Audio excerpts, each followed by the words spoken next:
So we got some things to jump into. Let's go time. Haley Welch, toll. As of last, I think 24 to 48 hours, and I believe it's gotten a lot of people up in arms. Apparently, it was a lot of money that was raised, and I think to the tune of $40,000 per coin, and it got basically rug pulled when it got to about $500 million. And yeah, so it's a lot of people are pretty mad, and a lot of people are saying that Haley Welch's hawk to a girl, her 15 minutes are up. But yeah, let's go ahead and watch Mr. Coffeezilla. He did a video. That's gonna be the first one we're gonna watch, and then I believe the next one is Upper Echelon. He kind of does a little further. Actually, maybe let's start with Upper Echelon first. We'll do that one first. Make sure we got this going here. Make sure the volume is all the way up. All right. 5,000 years of Chinese music. Oh, these ads. Oh, one thing I do want to let you guys know is that if you guys do want to support the channel, you guys can always send a super chat. You can also send a super thanks or a super sticker. This will be the first stream where I can actually start doing that, so I'm really excited. But yeah, we're going to go ahead and jump right into this.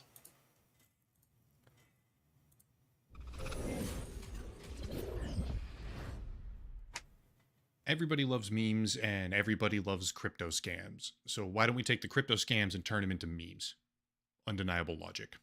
That's precisely where the industry is at right now, and one of the biggest possible examples ever just happened in real time. Brace yourselves for a banger of a Coffeezilla video on it soon, because the Hawk Tua girl, overnight famous after she said Hawk Tua during a random interview and the internet decided to just obsess over it, the Hawk Tua girl offered up her own crypto token, which went to a $500 million valuation almost instantly before cratering and basically losing everyone's money, except the insiders. Now, it seems like this was all done within the same 24 hours. It actually was in the same 20 minutes of this going all the way up. And yeah, as you can see, for those of you that aren't too familiar with these gains here, you can see from 9:05 to about 10:45, it was pretty close to its peak, and it didn't actually reach its peak until about closer to 11, and then that's when it started to fall off. And the thing about this is that there were insider trading going on as far as the people that were creating on pushing out this coin. They were given free tokens, and then once the coin went live, they started selling their coins off, and that's how they were able to get the money that they got. Apparently there was a whole pump and dump situation, YouTube Shorts, but yeah, apparently this show is number 3, right behind Joe Rogan. I did not know before making yeah, this video. It's behind Tucker Carlson and Joe Rogan. She's 3rd, which is kind of insane when you think about it, but I didn't realize she was actually that popular. So this kind of all makes a little bit more sense in that context. Massive influencer, crypto token, rug pull scam, everybody loses money, right? When you put it in that lens, like, makes a lot more sense. But yeah, I realized that after scripting the video, so I added in postscript. Continuing. I'm not going to make this one overly the blockchain analysis type stuff because that'll come later. Somebody is definitely catching charges over all of this. We just don't know who it is yet. And there's going to be plenty of people picking through the ledgers and tracking down wallets in the coming days.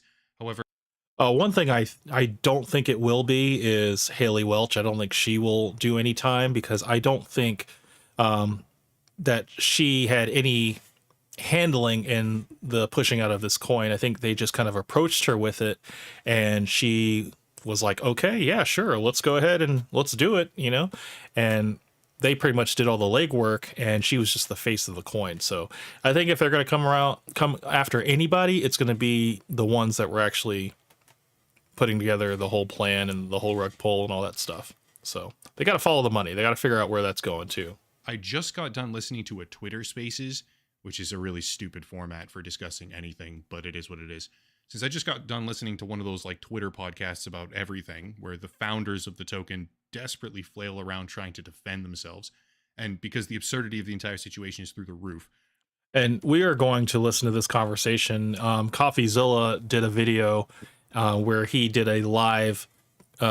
He did his video in conjunction with this conversation, this Twitter space. So we'll get more details on that later. I wanted to do a sort of tip of the spear take on how Hawk Tuah just became one of the most flagrant crypto scams in modern history. Here it is. Hawk Tuah, the token at least called Hawk, was apparently offered by a Cayman Islands legal foundation, which is supposedly how these things are done so that they can offer the tokens Tory framework. Seems fine. Actually, to be completely honest, that sounds a whole lot more like evading the law as opposed to following it, but that's an opinion, just to be clear. Not sure what exactly the foundation. 1 second. Appears that my chat is not on screen. Give me 1 second. Oh, let's see what happened here. Did I not? 1 second.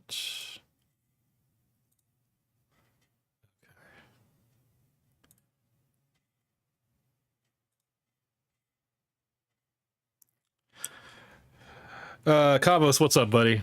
I see you made it. I'm trying to get you on screen here. Just give me 1 second. I'm glad I looked down at my phone, because otherwise, I don't know what I would have done. Let's back it up here for a second. Uno momento, por favor. I could have sworn I did that. Let's go back.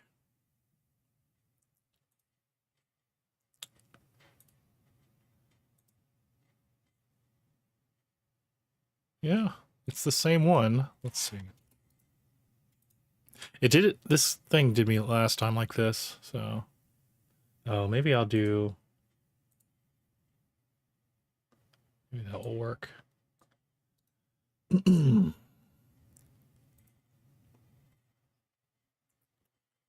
right, that's that. All right, so that's up.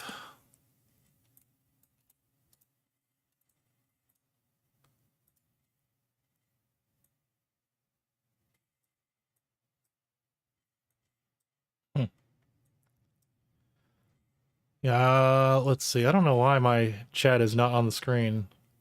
What happened? What happened here? Let's see.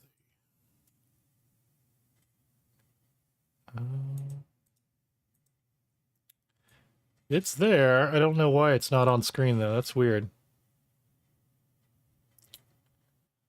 Oh, well. Well, I guess I'll just do it the old-fashioned way. I will pop this out and put it on this screen here. That way I don't miss anything. Particularly in the United States, seems like at least maybe an okay start. Not that it ultimately made a difference, but whatever. According to pretty much every single media publication who covered this, and according to the apparent founders themselves, while they desperately tried to downplay things and make it seem like they didn't just rug pull the entire community for millions of dollars, a percentage of...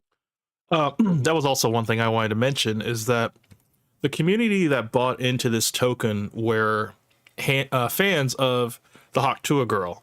A lot of these people are not familiar with crypto. They don't own any crypto whatsoever. So that's who this coin was marketed for. It was marketed for people that are on the outside. And I think that's kind of how they were able to get as much money as they did. So, because everybody was, I guess, going off the thought that, oh yeah, we're all going to get rich. And that wasn't the case, because they kind of rigged the game. The entire token supply, they say 17% a few times, so we'll go with that, was offered to insiders through the use of SAFTs, which stands for Simple Agreement for Future Tokens, who were given millions of dollars, many millions of dollars worth of these tokens well in advance, had no lockup period, as it's called, which basically means they could sell whenever they wanted to. Well, within minutes of the token launching, as everyday people were hyped up and buying in and driving the price higher and higher, basically her community thinking that they could get rich, those insiders began selling, pretty much all of them. And what resulted was a token that rose to a $500 million market cap in minutes, only to come crashing back down, wiping out untold millions in the process, and earning someone, we don't know precisely who at this point, someone earned millions of dollars in transaction fees as well. Another aspect of this is called sniping, which means bots that rapidly buy out token supply directly at launch, then contributing to the rug pull soon after, which absolutely happened here as well. Here's an example of a bot wallet. Bring joy to your holiday All celebrations right, with so a handcrafted cake from apparently with this whole rug pull situation, they are going to try to figure out who got the money and also who go after, because as far as the amount of what into this and stuff, yeah, those people lost their money. There was a small amount of people, I guess, that were given free tokens that were able to sell those tokens, and yeah, it became this like 20-minute transaction, or if you weren't watching it right then, you probably didn't make that much money. And so yeah, it's, dude, I'm so glad I don't buy into these little crypto tokens and stuff, but for anybody that did, I feel sorry for you. Just try to be smart with your money, man. And they always say people that are willing to invest, be willing to invest the amount that you could, just not really care about. If being willing to invest money that you're willing to lose, basically. $1 million worth of the token within seconds, and then proceeded to dump it all on top of the insiders who were also selling. So double whammy. But the team behind this token claims to have tried to stop these snipers from having so much of an effect. Clearly, it didn't work. Snipers had a monumental impact alongside pre-sale investors, snapping up huge amounts of the token and overall exacerbating the disaster. But I did want to mention that this isn't just a standard rug pull. It's also an abject failure of design. So that's fun.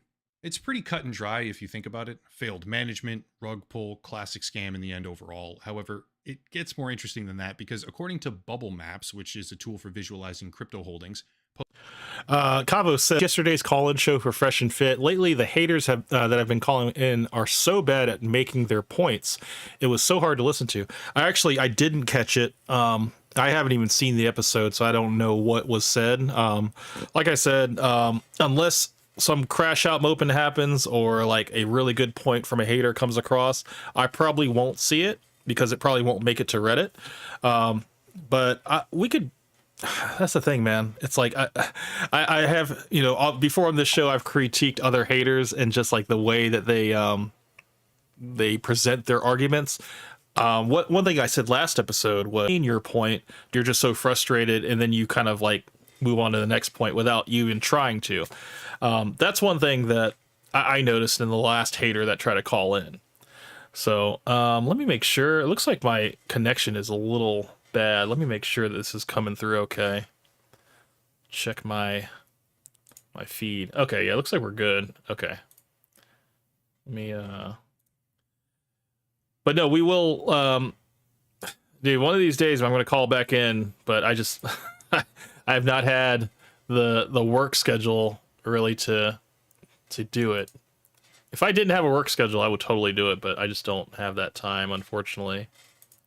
Make sure that's there. Okay, perfect. All right, let's continue on. Oh, let me make sure I move this down here. There we go. All right. posted by the actual social media account for that tool, like the company that makes it. Oh, okay. So this is one thing I noticed in this little application is that there was a cluster of wallets that were holding on, that I guess were the initial holders of the Hawktua token.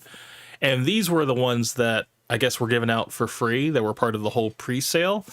And these were also the people that were selling the coin to the people that were buying into it. So as soon as they got their free token that was worth, $40,000, they would sell it off, get their little money, and then they'd exit the whole game. And people that were involved in pushing the coin, or I guess putting the coin together and stuff. And so that cluster of wallets, that kind of lines up with the amount of people that were part of the whole operation. So whether it's 18 people or not, that's a lot of just, and this is textbook insider trading, right? And the primary wallets that we're sniping, by the way, as well. You can see this one, the one that I gave as an example prior, which begins with HII ending with RNN, which is number 12 on the bubble maps graph in the cluster identified.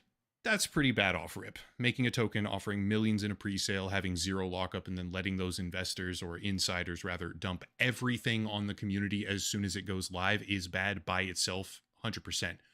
But what makes it all so much more hilarious, and terrible. I know people just lost money, but forgive me if my sympathy isn't that high for the crypto gambling addicts who lost their life savings on a meme coin called Hawk Tua. Okay, at a certain point, you have to take responsibility for your poor decisions. But the thing that really dials it up a notch is how Haley Welsh, the girl behind the meme, and her managers, maybe, or the people who helped her launch the token, or at least insiders who felt like they needed to explain themselves, went public on Twitter Spaces trying to explain everything.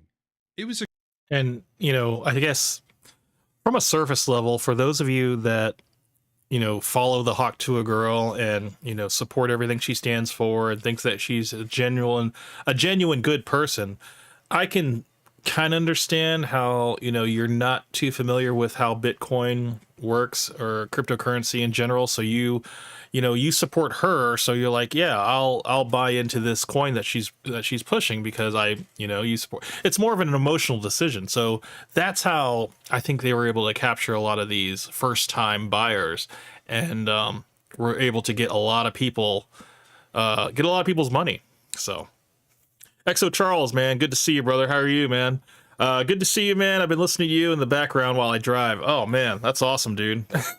Well, I'm going to be on for a while, so I don't know how long your drive is. Hopefully you make it to your destination safely. Yeah, so this is the first story, man, just talking about the Hawk Tua girl as far as her Hawk coin. And my buddy actually, Sonic Mindscape, he did a video on that, so you guys go check that out as well. I'll probably show that after this, you know, just to show you guys what it looks like. But yeah, Coffeezilla got part of, you know, threw his hat in the ring on this, and you know, he has been the one to follow a lot of crypto scams. I think the last one I saw him in was the Andrew Tate Daddy coin, and how he kind of exposed that and how it was a pyramid upon a pyramid scheme. For those of you who don't know, there were many levels to the Andrew Tate real world type scheme, because you know, it's like they came out with a daddy coin that was gonna I guess depending on your level in the real world, whether you are like a $50 entry level person or you paid like $1,000 or $4,000 to be part of the council, you would get a bigger percentage by holding on to the coin, as far as, you know, whenever the school gets made or something like that. All of this money for the daddy coin is just going to get transferred to the Tate so that they can take care of their legal fees. That's, for those on the outside looking in, that's what that is.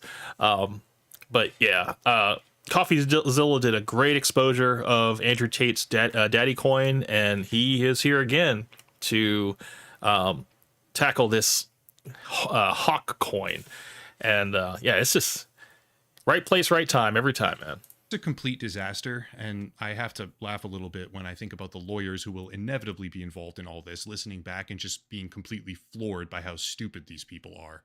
But primarily this guy right here, Doc Hollywood, and also this guy named Over Here, who apparently may be the person or entity who actually launched grave over how it's unfortunate that this happened, but it's all about community, guys. There's one part, I'm not kidding, okay? I'm being entirely serious here. There's one part where the Doc Hollywood guy literally says, "You should be kissing my ass because I'm trying to give tokens to people." Okay? He goes on to say, "I don't care about the price. It could go to zero for all I care, but I'm trying to get people interested in crypto. Maybe they go on." Coffeezilla, interesting name. Boy, that was a big mistake. He immediately began grilling them about what happened, who made money, and why they made certain decisions. Well, they couldn't let that keep happening, obviously, so they muted him. They just didn't let him talk, or they tried to talk over him. Pretty sure they ended up kicking him out after that because he said, "I think I can explain what happened here," and they probably panicked when Yeah, they don't want that. They don't they don't need any of their operations shown or exposed any further. The fact that he was even let into the room, that was already a big mistake for them. he said that. But pretty much every single person that they let speak just roasted them, ending with probably the best moment of the entire night, which was when some random guy started asking questions about the transaction fees or who profited, and Haley Welsh just pieces the fuck out. Bedtime. So I'm sort of curious, like, not for the token price itself, but just in terms of the fact that there's fees that are being an actual like Hey, source guys. of income.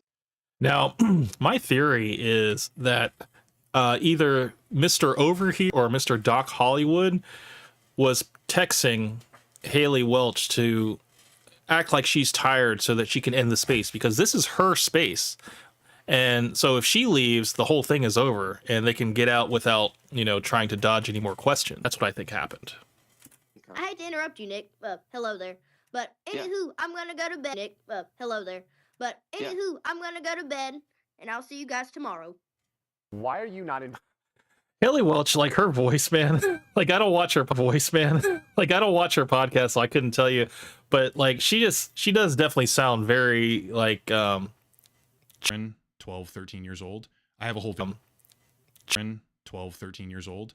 I have a whole video about that disaster, which I'll link down below. That's a completely different thing. But the actual kids who are rug pulling like down below, that's a completely different thing. But the actual kids who are rug pulling like $30,000 or $30,000 or $50,000 on random meme coins with small market caps. I have no idea this was going on. Like you got all these different little pages and people are I guess just buying in and stuff, and yeah, people are getting I guess just buying in and stuff, and yeah, people are getting little kids are running these things, and if you get scammed by a 11 to 13-year-old kid, I mean that's kind of your fault, man. I don't think people just buying meme coins is stupid anyway. You're just trying to buy in and with the hopes of possibly getting rich quick. I mean, dude, there's no like free money out there, okay? Like this is just a scam all the way around.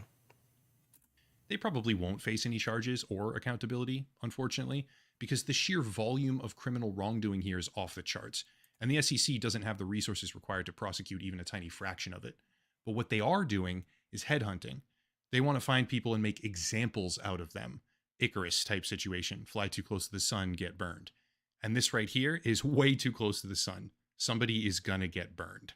By the way, while making this video, I also shot a DM to Coffeezilla because as I was listening to the space and hearing him ask valid, legitimate questions, and suddenly he disappeared, I wanted to ask if they had booted him right when he started to kind of like hold their feet to the fire. And the answer is yes. They muted and removed him as a speaker as soon as he started asking valid questions in the space. So they're just straight up trying to dodge accountability if I've ever seen it, and it's going to bite them really hard. In my opinion, the person who's ultimately going to get harmed by this isn't, I don't know, but I don't think it's going to be Haley Welch herself. She doesn't know nearly enough about any of this to pull off questions get too hot, but there's no running from the fact that millions of dollars got wiped out. And the people who lost it aren't just going to up and forget what happened here. They're not moving on anytime soon from this.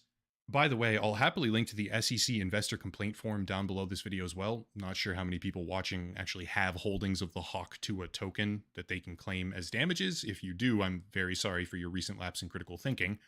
But for anyone interested, lapsed critical thinking does not mean that you should have your money stolen from you, so have at it. Hilariously, I just keep finding things to add right now. There's a quick law that's actively looking for people that lost money on the Hawk token. Like they're headhunting. So yeah, Berwick Law, they said this on Twitter. They want people to reach out to them if they lost money. Yeah, that's an opportunity for them to have just steady money because they know a lot of people were affected by this. So they're like, oh, dude, this is going to be a payday for us because they think it's going to be pretty easy as far as exposure, the amount of people that were involved. Yeah, they'll be able to take out anybody that was a part of this case. And I mean, yeah, that's just money on the table right there. Become a client, right? Like, here's the form. So I guess I'll link that down below too. But people did take notice of this. Like, it turned heads. There's going to be repercussions. Bottom line, Hawk Tua is yet another classic example of wealth redistribution, where the meager holdings of the many, the 99% if you will, get redistributed to the top 1% of the ecosystem, who all too often in the crypto industry at least, are willing to lie, cheat, and steal in the pursuit of personal wealth. Most people picture the term wealth redistribution as this awesome utopian concept where they get showered with capital from those undeserving rich people, but in reality, it's when the con men get everything because they lied to you. So that's a lot more indicative of the reality in crypto. Anyway, short video, spur of the moment. Stay tuned for the more comprehensive coverage. And shout out to This guy, Mr. Upper Echelon, he has a very, very cool channel in terms of like exposing crypto, and he has a couple of other videos and stuff. But yeah, he's a good channel. Definitely check him out. The next one we're gonna go to is going to be Coffeezilla. Let's go back to my history here. Let's see.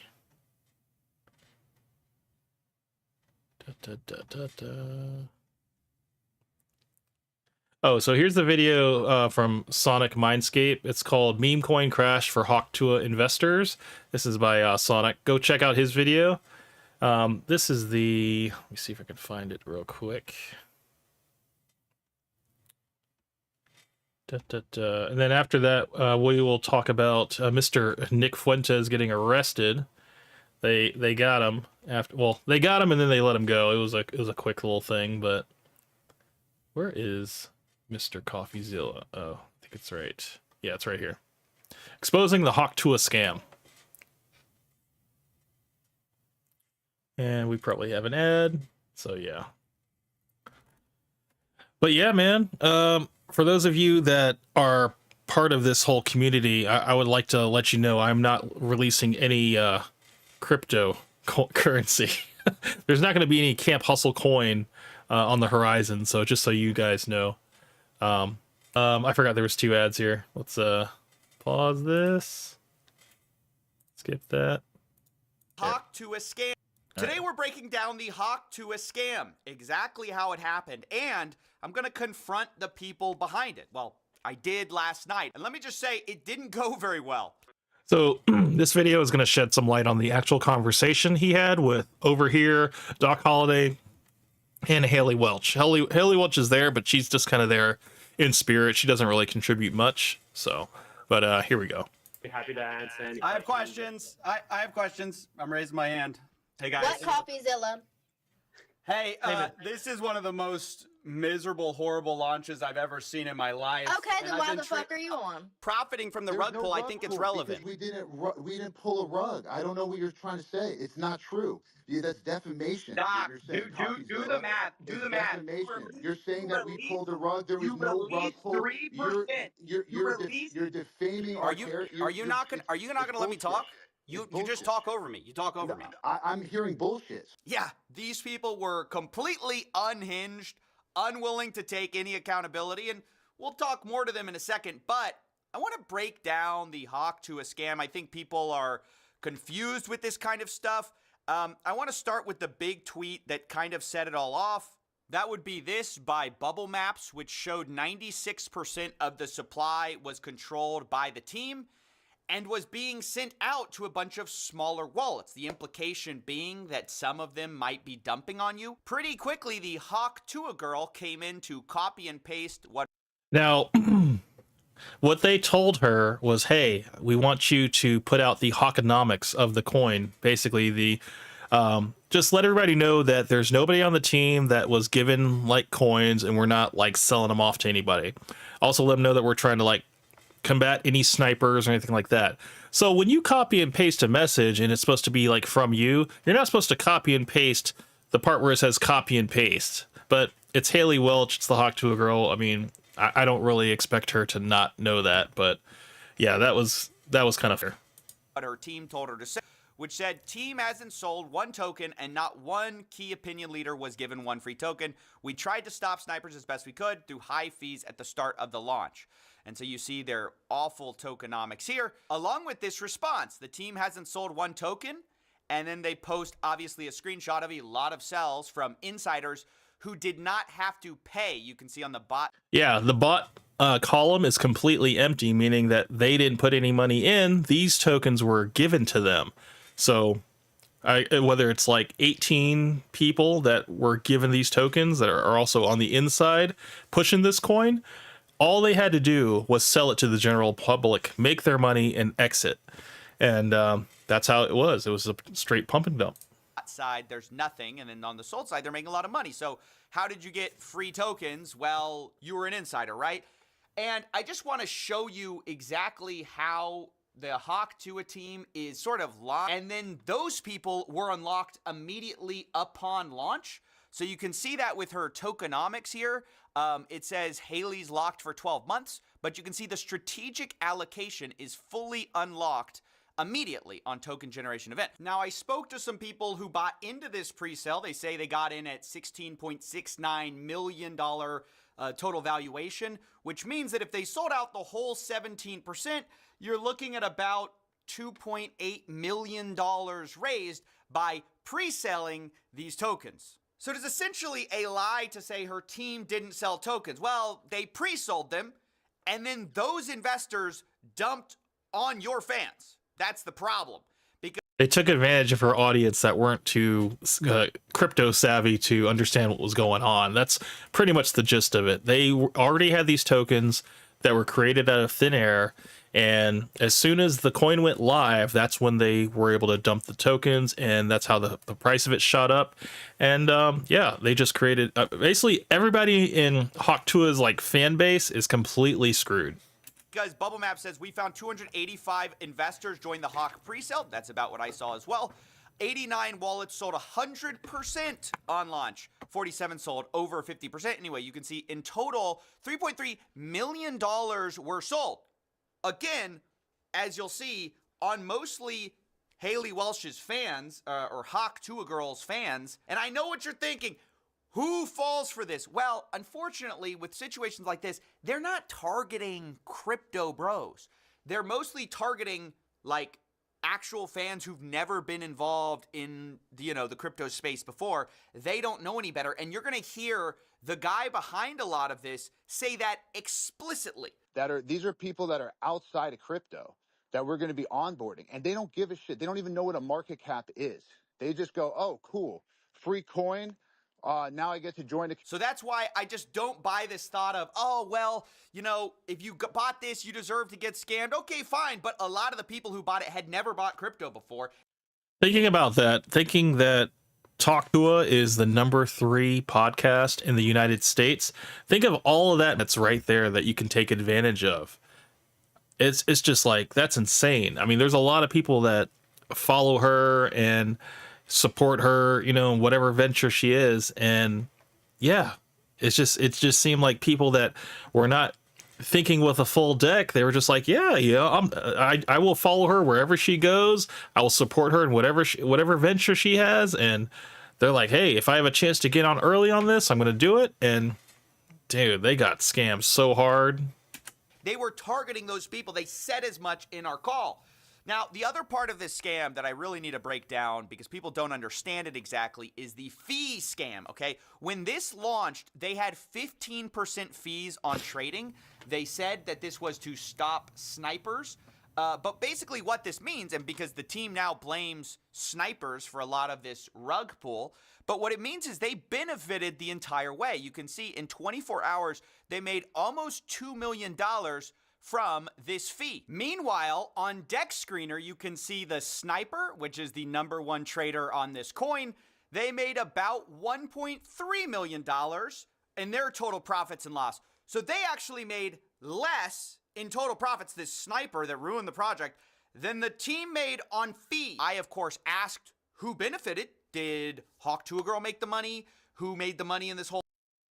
Now, I have a second theory. I believe that they possibly gave Haley Welch a percentage of the fees, but I think also they might have just given her a flat rate of maybe like $120,000. That is like what is kind of the word going around, is that they just paid her a lump sum, and then whatever money that was going to be made off of this, it was going to be something that they were going to handle. So she got her little lump sum, and then a lot of people got scammed out of their money. And then these guys, I think the guys that were holding on top of the whole coin thing, like running the whole thing, I think those are the guys that benefited. Whole thing, and they essentially dodged the question. Who's making millions of dollars on fees from this rug pull? That's not a scheme. Who's making fees? So we can keep this thing going for years. Okay, that's how do you think?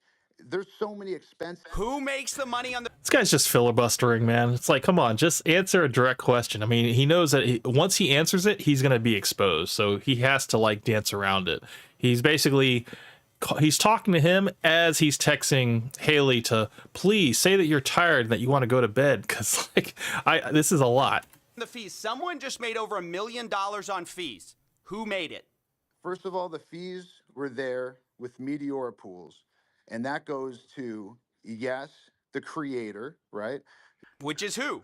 Who does that own? Who does that belong to? That belongs to the project. This guy, oh man, I can't believe how he's just like he like, you know what you want to say, but you got to say like all this stuff to make him like try to figure it out.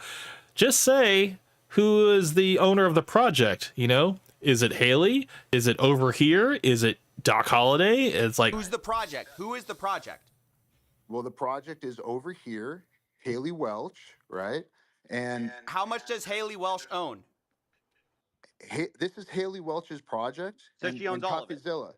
Coffeezilla. I'm just trying to figure out who owns it. Do you know how much it costs for lawyer fees to create? okay, so we're going to talk about how much things cost and the reason behind it. We don't want to know the reason. We just want to know the who. That's all we're trying to get. A foundation in the Cayman Islands to hire directors. You think this stuff pays for itself? You know, this is how you run a project forever. Is you have to fund that. And first of all, over here can speak to the extensive amount of work and time and people that are on this project.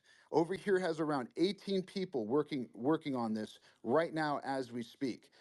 Now that number could be a lie. It could be less than 18. It could be, 2 people, 3 people, or it could be more. But I think the fact that he just named a number like that, we don't know if that's true. That might just be a red herring to kind of throw him off, to think that there's more people involved when really there's only like a few people involved. This is not a small time type of nothing. We're really trying to do something here and not just do it for one day and do it for 2 days. So who made the money? You haven't answered the question. Who made the money? How much did Haley Welch make of that million, 1.8 million? It's a foundation that is running this project. How much does she own of it? It's a foundation. She owns 0 of the foundation. So y'all made the money? No, I don't own the foundation either. A foundation. Brother, who profited?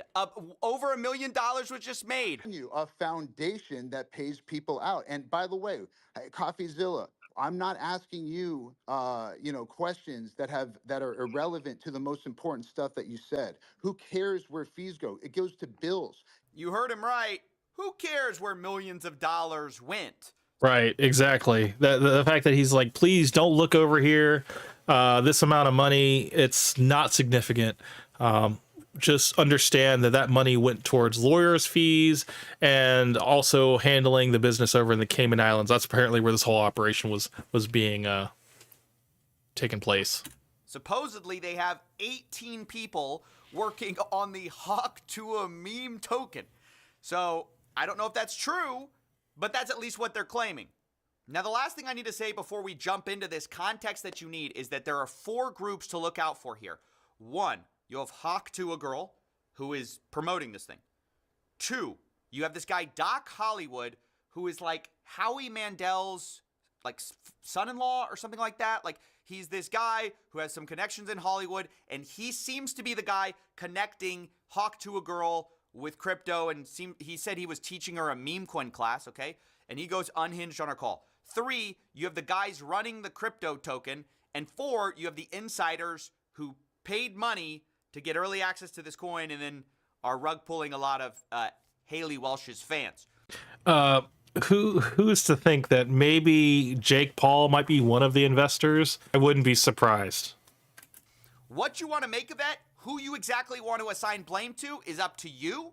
A lot of people are saying, oh, she didn't know any better. She's getting taken advantage of. Maybe, or maybe she's making a ton of money, talking about Hawk to a Girl. So with that said, I just want to show you the call last night. That is what I knew going into this call. And you'll see my questions target some of these different aspects of what I believe to be a scam in this call. And the last thing I have to say is that when they did do this call, they monologued for like 12 to 15 minutes before they let anyone up. So I was extremely frustrated by the time I got up. I think you'll hear a little bit of that in my voice. Not only that, this Doc Hollywood guy called people mentally ill. He said that people should be thanking him or kissing his butt, basically, for doing this for them, as if he's doing them a favor. Basically, generally berating the people who had maybe lost money in this. And so quite frustrating to go into. And, well, anyway, enjoy. Everyone thinks that, oh, everything's a rug. Everything's a rug. Everyone's here to you. Nah, we're here to onboard real people. Outside of this, We're here to screw over real people, okay? Real hard working blue collar Americans. That's who we're trying to screw over here. spaces, right? The people here, you guys are already y'all are ahead every day thinking everything's a scam. And you know what? You guys are right. Everything is a scam, but not this. Not this. We did not spend 6-7 months of our lives dedicated to trying to do something cool, right? To do something different, not dumping on you, not bundle snipes. Not 100% of the liquidity or whatever was bundle sniped by the team and propped up charts. You guys are not. The whole thing about bundle snipes, that's just talks about like the cluster, the 97% of the coin that was owned by the cluster wallets. And yeah, all of that came out later, and it just puts it right there, you know, in front of you that they own the majority of this coin, and they got it without paying for it. So the fact is that when time came for the coin to go live, that's when they dumped it, because they already had it. It came out of thin air. They were given the coin, and that's how they were able to pull off the scheme. Not the target audience. Sorry to say, right? This is not the target audience. Who's he talking to? The target audience, which is why I'm even doing this, which is what's cool about it, is it's not in this spaces. And listen, most of you, we don't want you in the community. Let's be real, right? You're not great people. I don't know y'all, right? I see some friendly faces in the. Yeah, they don't want people that are savvy to crypto because they would understand what is going on. Now, if you get somebody in here that has no idea how crypto works, whatever, they'll just be like, oh, you know, this is how the market works, and that's how they can kind of play it off. And it's almost like no harm, no foul. But a person who is a little bit more savvy, they can see what is going on. And I don't know too much about it, so I think this is it for me. So I think hopefully that's what happens. Hopefully they didn't take advantage of too many people to where the ones that are susceptible to gambling, you know, their life savings. Hopefully that wasn't an issue here. Something dope. Yeah, so that's how all of this started. I had watched as people got wrecked on chain, and then I go here in the actual space that's supposed to address everything, a guy berating everyone, calling them mentally ill and telling them they should be thanking him. And that's what led to sort of my attitude when I went up on stage. Also, Twitter Spaces is horrible for doing this kind of work. I normally wouldn't choose it, but all these guys seem to love Twitter Spaces. I don't know why. The problem is people filibuster. So I know I interrupted a lot. That's because you can't let these people go run off on like 10-hour explanations, which they will do if you let them. So, yeah, anyway, here's when I got up on the space. Happy to answer any I have questions. questions. I have questions. I'm raising my hand. Hey, guys. What Coffeezilla? Hey, Hey, man. this is one of the most miserable, horrible launches I've ever seen in my life. Okay, then why the fuck are you on? I've been tracing it on chain for a while. You guys generated over $1 million in fees while y'all's fans got rug pulled. There was snipers, but there was also insider trading directly linked to y'all's creator account. What are you guys doing? No. That's not true. That is true. That's a fact. No, it's not. Well, it's a fact, and you can see it on chain. That's the problem with cryptocurrency, is that, you know, you can do these things where it's like under the table and everything, but you got to understand that there are websites that you can just track all this stuff, you know, and it's all out there to see for anybody who wants to see it.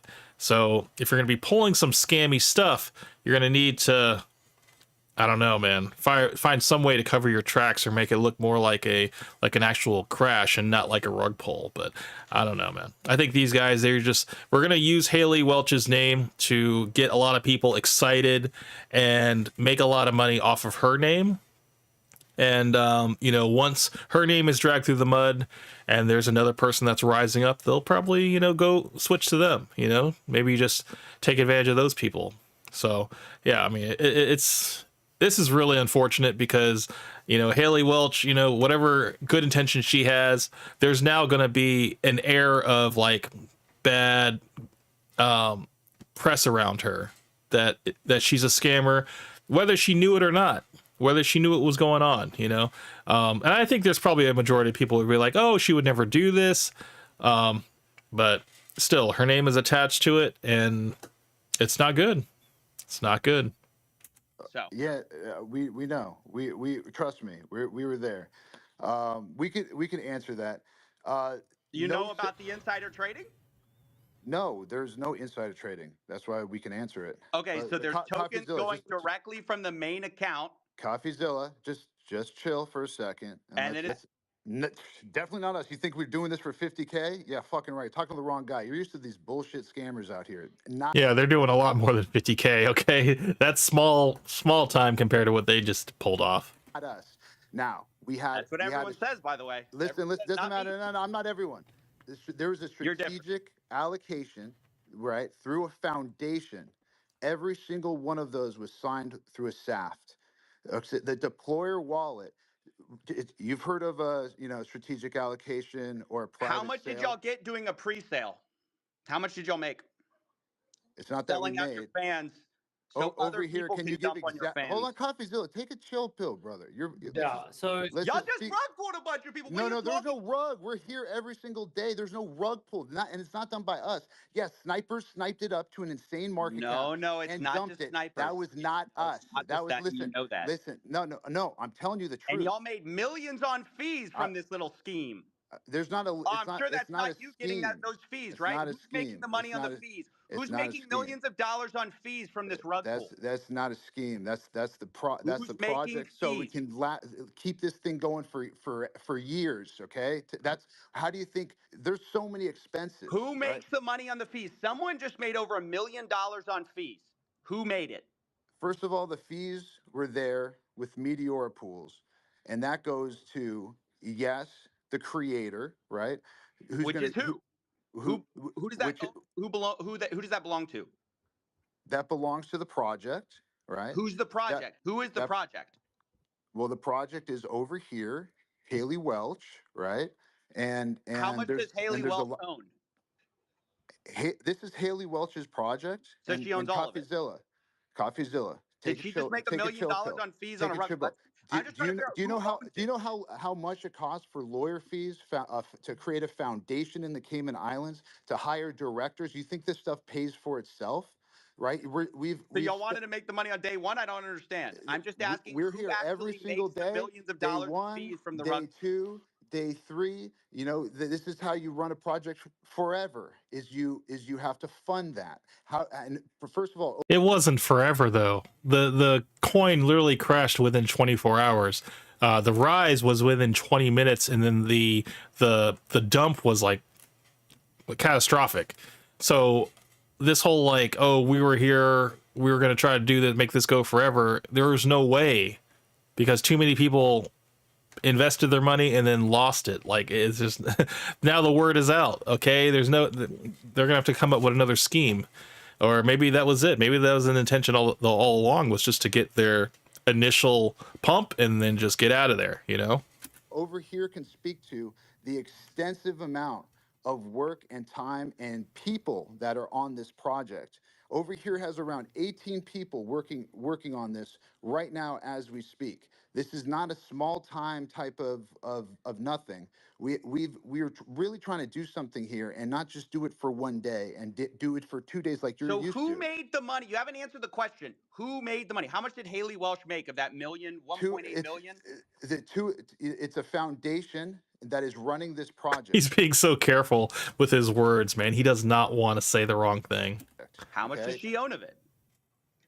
It's a foundation. She owns zero of the foundation. Okay, so she's part of the foundation. Her and Haley Welch and over here are the foundation, but she owns none of it. So that means somebody else She basically is the face of the company, but there's somebody running it. Y'all The made the money? foundation. No, I don't own the foundation either. A foundation in the Brother, Cayman Islands. who profited over $1 million? Which is He's doing, the Doc Holliday guy, he's doing his best to not incriminate himself, you know, especially the fact that this is being recorded, you know, and this is also online. So, of course, anything online can be brought to exposure when, you know, this is brought to a court case. So all of this is going to be used possibly in the discovery process. I'm telling you, a foundation that pays people out. And by the way, Coffeezilla, I'm not asking you, you know, questions that are irrelevant to the most important stuff that you said. Who cares where fees go? It goes to bills. It Well, goes when you're to charging attorneys. 15%, It goes to accounts. It goes to directors. you're It charging goes 15% to staff. on a rug pull Right? and you're profiting from the There's rug no pull. I rug think it's pull relevant. because we didn't pull a rug. I don't know what you're trying to say. It's not true. Yeah, that's defamation. What Doc, you're saying, do the Coffeezilla. math. Do It's the math. defamation. You're saying that we pulled the rug. There was You no rug released pulled. 3%. You're defaming our character. Are you not It's going to let me bullshit. talk? You It's just bullshit. talk over me. You talk over No, me. I'm hearing bullshit. No, you're not. You're talking over me. Let me just lay out your tokenomics. You guys released 3% to the Meteora pool, while you have 17% of the token allocation unlocked day one from your strategic allocation. Are you guys insane? What do you guys think exactly is going to happen when your insiders get sent their tokens? And by the way, who made the money from your 17% pre-sale while you're giving a tiny piece of the pie to the public? Like, what the hell? This is the worst tokenomics I've ever seen, and it is a scam. It's not a scam. The tokenomics are a scam. That's my opinion. You can say whatever you want about it. You can cry defamation. That's my opinion. It's a scam. And I only do this for a living. I've only seen 1 million of these projects. So who pays you, Coffeezilla? Let's. Yeah, see, he's trying to turn it back on him. That's not going to work, man. Like, the fact is that he is dodging all of these questions that are, you know, pretty viable questions. And the fact that, you know, he's kind of giving him the runaround and he's like, look, I don't want to make him the money. I'd rather just say something nebulous like a foundation. That Haley Welch is the foundation, but she doesn't own any of the foundation. It's just like, I don't know. I think he is definitely trying to protect himself, and he's also trying to protect, you know, the investors and also, you know, of course, Haley Welch. Ooh, turn it around, turn it around, turn it around. Nobody's here for me. Everyone's here for you. Where did the fees go? Where did the money for the pre-sale tokens go? Why did y'all unlock day one so people could dump on Haley Welch's fans? And how involved was she really? And how much money is she making from all this? What's her cut? I just got muted. So yeah, that was the conversation. He got muted, and I think he got kicked out. So it's just like, yeah, unfortunately, Coffeezilla, he asked too many questions in a row to the point where, like I've said this before, you ask too many questions in a row, the person that is on the, I guess, the hook for these answers, they're going to just try to find a way to get out of it, whether it's going to mute you, boot you out of the call. So that's basically what happened for him. Obviously, I got a little heated there towards the end because, I don't know, there was something about this guy berating people who had lost money and insisting that what was so transparently true about the fees being made, about who's benefiting from the pre-sale, just dodging all of that. It gets me so bothered. I guess it shouldn't at this point, but you know, what can I say? I'm only human. I will go ahead and highlight, there were 2 other moments. FaZe Banks got up and called these guys out, which is funny. This 100% was a mismanaged, mislaunched. Like this is took what Coffeezilla said. I would label this a scam as well. It's pretty obvious. Like Coffeezilla brought up, 97% of the token was bundled into the same cluster. And in layman's terms, that just basically means 90%. 97% of all the tokens owned were by related wallets, friends of friends of friends of friends. They were No, that's not true. It's not true. Yeah, yes, it is true. False. Yes, It's no, false. it's 100% true. And then also, Yeah, the numbers don't lie, buddy. The fact that all the crypto could be traced to the wallets, and they saw that it was all within the same like cluster of wallets. You can't get around that, man. And I don't care what Mr. Doc Holliday says, man. It's just like, dude, it's like when you catch somebody lying and they're like, bro, I'm not lying. I promise I'm not lying. It's like, bro, it's all there, man. It's like, just fess up, man. So Nick O'Neill, who is another crypto Twitter guy, he got up there and he asked them basically what I did, because they wouldn't let me back up on the space. And he said, where's the money going to? And then Hawk to a girl, decided it was time for bed, and that was the end of the space. So I'm sort of curious, like, not for the token price itself, but just in terms of the fact that there's fees that are being generated, there's an actual like Hey source guys, of income. I hate to interrupt you, Nick. Hello there. But Yeah. anywho, I'm gonna go to bed, and I'll see you guys tomorrow. That's it. That was literally like all they got.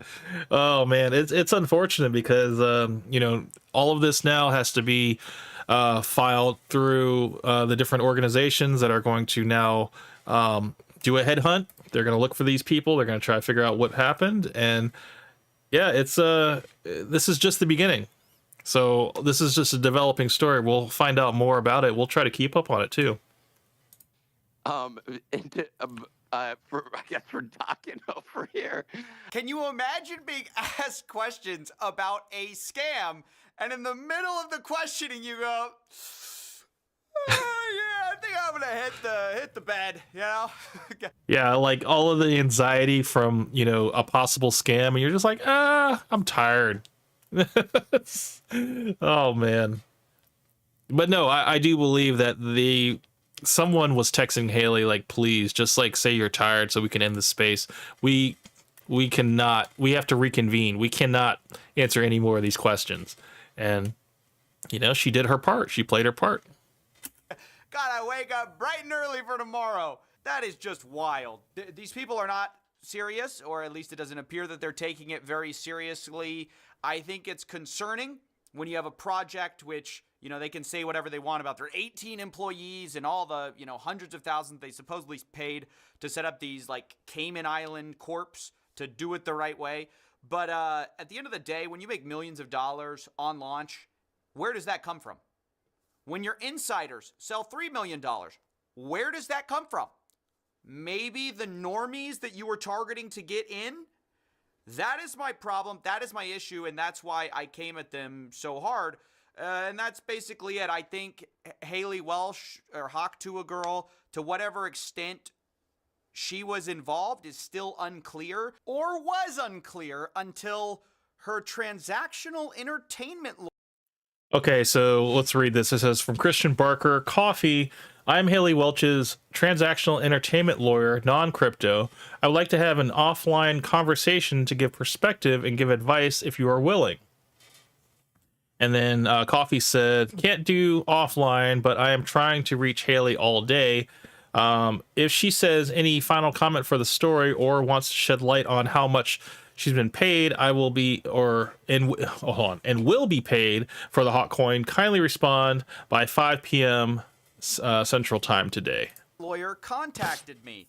I'm just editing this live, guys. He contacted me and said he wants to have a offline combo. I said I can't do that. This is a live story. If she wants to comment on the story or shed light on how much she's been paid, kindly respond. I'll put up all these screenshots. They say she was paid in advance from a company to handle the token marketing dev launch of $125,000. That's the only money she's seen to date. If you have any.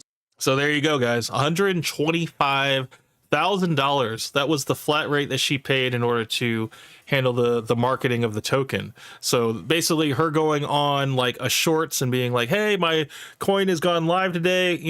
Basically she's getting paid for that. And I don't think, as far as like the money being made from the coin, I don't think she's seeing any of that. So that's kind of where I think that's where she kind of ends with the whole involvement in the whole scandal. Any specific questions, happy to answer. I said, what company was she paid by? What's the agreement? Did she see a cut of the pre-sale or fees from the liquidity pool? The best thing for my story is to get a copy of the agreement, of course. Christian replies, she was supposed to get 50% of net proceeds after payments of costs to third parties. Is that the 18 employees or whatever they have? I don't know. I don't know what costs they have, but 50% is a lot. They were supposed to be mutually approved between her and the company. All decisions regarding to allocation were supposed to be mutually approved. Those decisions haven't been made at this point. The goal would be to salvage the token for the holders and her true fans and do right by the community. That's not going to happen. I can't. The community is screwed. Okay, anybody that follows the Hawk Tuah girl and is like part of her community, they just got rug pulled. They need to go back to work. They need to make more money. So it's just another day, man. They got to go back to work. They're not rich. Provide the actual contract, as you can imagine, but I'm happy to continue to be responsive. Your spaces and comments have been helpful. Blah blah blah. I appreciate what you. Okay, we all know. They always say that, by the way. This guy does not appreciate what I do, I don't think. You know, an entertainment lawyer appreciating somebody talking about somebody, I don't think that's true. Look, the big deal, what he said, is 50% net proceeds. That's a lot, actually. Now, again, 18 employees working on the Hawk Tuah coin. I don't know how much they're going to end up seeing at the end of the day, but it's going to be real money. The question. I don't think it's 18. For some reason, I feel like it's less than that. I think the fact that he said 18 people was to kind of throw them off and making it seem like it's a bigger operation than it really is. About like, oh, salvage the coin, want to salvage the coin. Guys, the problem is you've sold millions of dollars of pre-sale tokens and they're still out there. There's still people with these coins who are waiting to sell. So the second you go and salvage it for the fans, you're kind of dooming them again. So the best situation is just people, well, I don't really know. I don't like to give advice in situations like this. You know, it's like asking someone how to clean up a car crash. It's like, well, but she is actually making a lot of money off of this. And I do actually think that's a problem. So, I don't know. I think this whole situation is terrible and she should feel bad. I hope she does, really. Honestly, I think Haley Welch, she could go live on YouTube or Instagram or wherever she is and just ask any one of her supporters to just give her $1, and I'm sure they would give it to her. She didn't have to do this. And I'm pretty sure, you know, if she knew that this was going to happen, that this was the whole plan all along, I think that she would have just said no. You know, I think if they were completely transparent with Haley and let her know, like, hey, we're going to scam your entire community out of as much money as we can get because they all love you. And if we can get them to back this coin that has your, you know, your face and stuff on it, whatever, we're not going to even provide them with any utility for the coin. We're just going to say, hey, we're launching this coin. You want to get in early, whatever. You know, there's a big chance for you guys to make a lot of money. And that's really all a person that is not familiar with crypto needs to hear. And yeah, it sucks because I'm sure there's a lot of people that put a lot of their savings into this and now are, you know, just struggling to figure out what to do next. Because she got in bed with these people who clearly saw dollar signs. She saw dollar signs, and they did this, and people have been hurt. So, yeah, that's basically it. Oh, one more message from Hawk's lawyer. This guy keeps messaging me. He says, this was not a speculative opportunity for her. She truly didn't intend to fleece fans. She genuinely wanted to make this a community token of fans and onboard Web 2 to Web 3 and be a long-term face. Hey.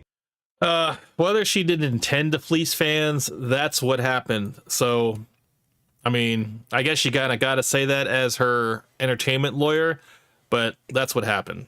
So, yeah, so that's pretty much the Hawk Tuah girl scam. It's pretty intense. It's an ongoing story. We will, you know, continue to follow it as new things come to light. But yeah, a lot of people are pissed, and of course, Myron had to chime in on this. So let's hear what Myron has to say about the Hawk Tuah girl. Go ahead and buy into a coin or some token or whatever that a retarded female is pushing, well, then you deserve to get fucking rug pulled. Like, people are fucking low IQ. People are stupid. They actually think that this talentless hoe is over here like, oh, yeah, I'm going to Hawk Tuah podcast. like with no tangible skill sets, you guys actually think that she's going to be able to properly push a coin or know what the fuck is going on? Like, no, clearly she had the dev team or whoever the fuck behind her. They're retards. They don't know what they're doing.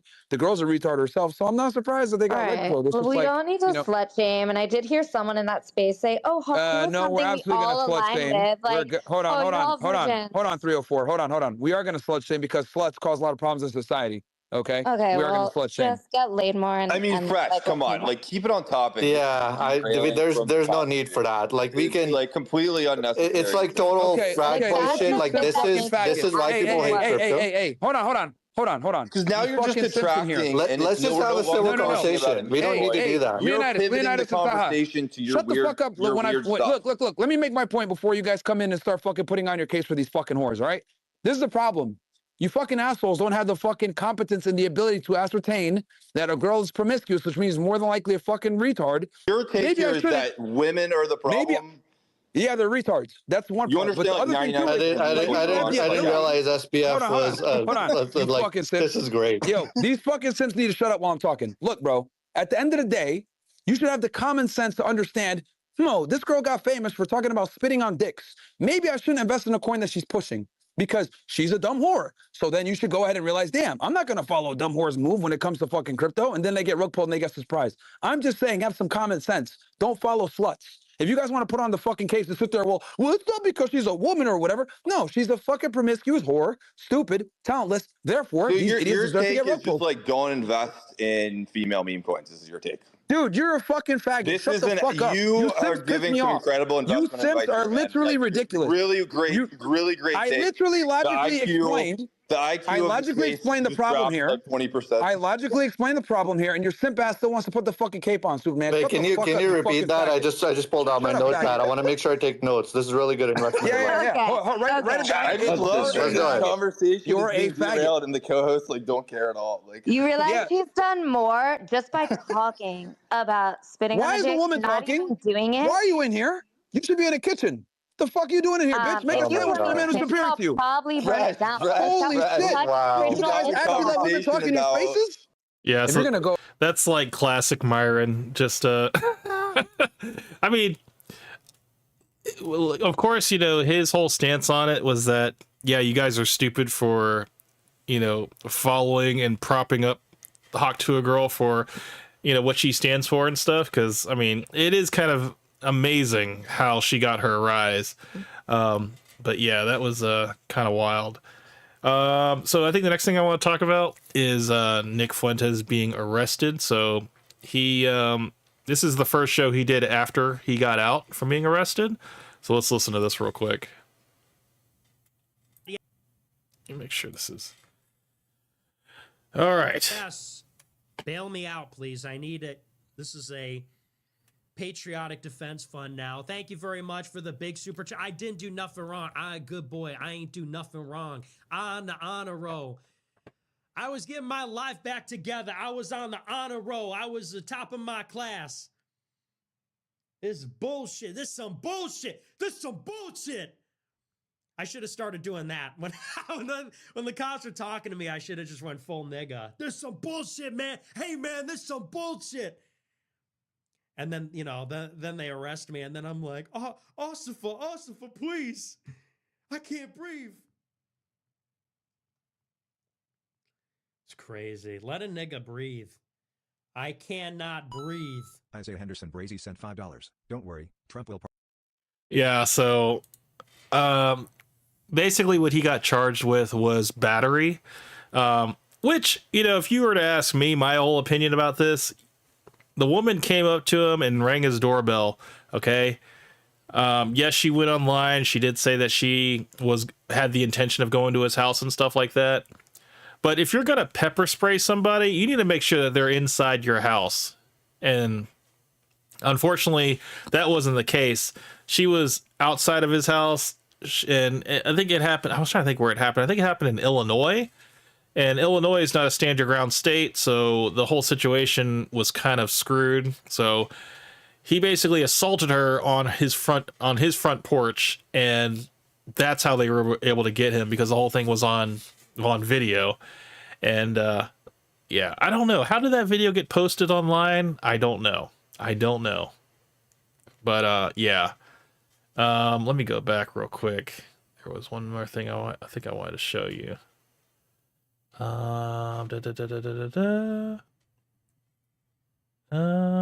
Okay, Nick talking about the show with him and Myron, two chicks replacing Walter. I think I saved this, but I saved this, but I didn't watch this. So let's see what this is all about here. Gotta get a girl. We gotta get a girl on the show. Wouldn't that be? I feel like. Hold on. Cavo said Fresh had a little debate with Myron about Fuentes' arrest. You should react to it. Oh, yes, we're definitely gonna. I think that's in my YouTube feed. America first, we will. First to really take off, there needs to be like a panel show with a girl. That would be.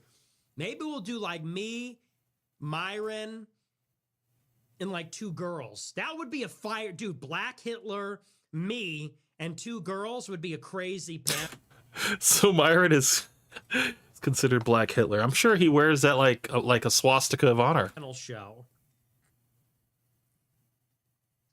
Maybe we need like a liberal bitch and like a liberal guy and me and Myron. That show would be crazy.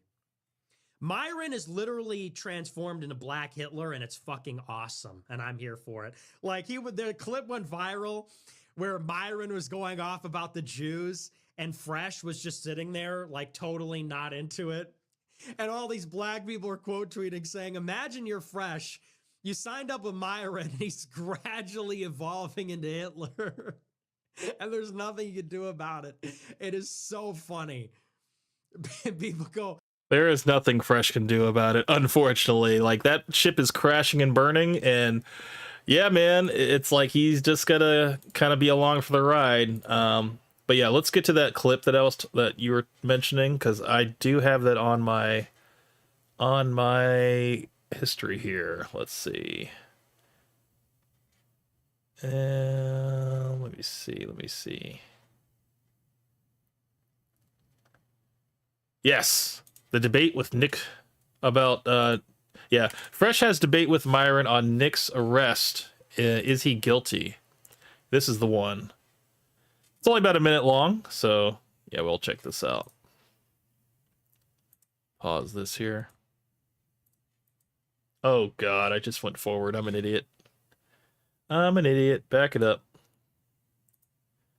All right, let's go back. Dead meat. Kill count. Okay, there we go. Let's pause this. Go back. Yeah, so I guess switching topics here real quick. Is that a black Power Ranger dressed as an elf? It looks like a Power Ranger, but it's not. It's an elf, but it's a black elf. That's great. So for those of you that are unaware, Nick Fuentes was arrested earlier today for for basically battery. And this occurred after a woman went to his house after saying that she was going to go to his house and confront him as a neo-Nazi, etc. After the tweets, he made a tweet that went viral. I think it's like at 100 million now, where after Trump won, he put, "Your body, my choice forever." And obviously it got 100 million views on Twitter. It went fucking crazy on TikTok. Girls were doing duets to it. They were all triggered and mad at him because he said this. And obviously it was kind of funny. But, the left didn't take well to it. So people doxed his address, showed his family members. People were going to his house. People were mailing shit to his house, etc. So this woman decides to show up to his house and knock on the door. And Nick basically pushes her down the steps. It was like 2 steps. Ready to connect. Click connect to show now. Pushes her down the steps and maces her. He basically assaulted her. He pushed her down the steps and assaulted her with mace. Yeah, that you can't do that, unfortunately. What you could do is ask her. Well, I don't know. The fact is that she had everything on video as soon as he opened the door. As soon as he opened the door, he came out with that mace. He was just like ready to go. No hello, no what do you want, just mace to the face. And yeah, the fact that it was on video, there's really nothing he could say. Like, unfortunately, he assaulted her at the front step, and it would be different if she barged her way inside the house and then he did all of that, because then it would be completely different. That's one thing that, you guys have to know is that if anybody is trying to do anything bad to you, they need to be inside your house in order for you to not catch any charge, because then that means that they're on your property. But the fact that she's like on the front, she could be delivering like an Uber Eats. Okay. It could have been anything. And yeah, I mean, it's just at the end of the day, it's assault. It's assault, man. So he was rightfully arrested. And obviously this got You are connected as the host. What's the number? Welcome, host. You are now in the host room and can manage your callers from the call-in studio web interface. We'll drop the number for you guys on the screen here in a second. Yep. Jesus, these stupid ads, guys. Oh man, I can't wait till I'm freaking making money and I can just like pay for YouTube Premium because I hate this shit. But yeah, let's go to it. 646-490-0394. 646-490-0394 is the number to call into the show, guys. It's that New York number, if I'm not mistaken. Using this different service. But yeah, so he pushed her down, etc. And he took her phone and ended up giving it back. Cops show up, etc. And now, a month or so later, he gets arrested for this, right? So probably a detective took on the case. They decided to prosecute him. It seems like he's released now. It's a misdemeanor charge, just battery. Just battery. Oh man, Myron is like, he's totally in this guy's corner, and like he's like his unofficial defense attorney, man. Like he's just downplaying everything. Like, yeah, the woman came to his house and yeah, I mean, he was defending himself. He pushed her down and maced her and stuff. He was just doing it out of defense. It's like, dude, I don't think Myron would ever look at the whole situation that happened with Nick as like it was his fault. He's like, no, it was a stupid woman's fault. But I think this speaks volumes to where we are in America. And what I've realized ever since the George Floyd riots and Minneapolis being burned down to the ground, there's been an enormous amount of pressure on DAs and law enforcement to take cases criminally that get national news or notoriety. And obviously, if you Google Nick, the left doesn't like him, right? They label him as a racist, whatever racist pejorative term you want to use, right? All these things, which isn't true. We know him in person, etc. But, the media is the media, right? They call us raging racists and evil people as well. So, we are no strangers to that type of thing. And then also, I'm in a unique position because guess what? I'm one of the few people on the internet that has been through this. I remember when the Asian doll debacle happened, I got thousands of death threats every single fucking day, right? People talking shit, people saying they're going to do X, Y, Z, etc.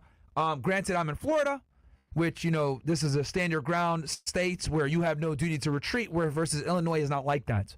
So, also I don't, I live in buildings there where there's security, etc. So it's a lot harder for you to, come and confront me. But if you do, it's probably not going to be a good day for you. But the point I'm trying to make is, so just by that alone, meaning that, yeah, being able to confront him at his studio, you'd have to go through security measures and all that stuff and state a purpose for you being there. And then they'd have to ring Myra and be like, hey, do you have anybody that you're expecting? And he can say yes or no.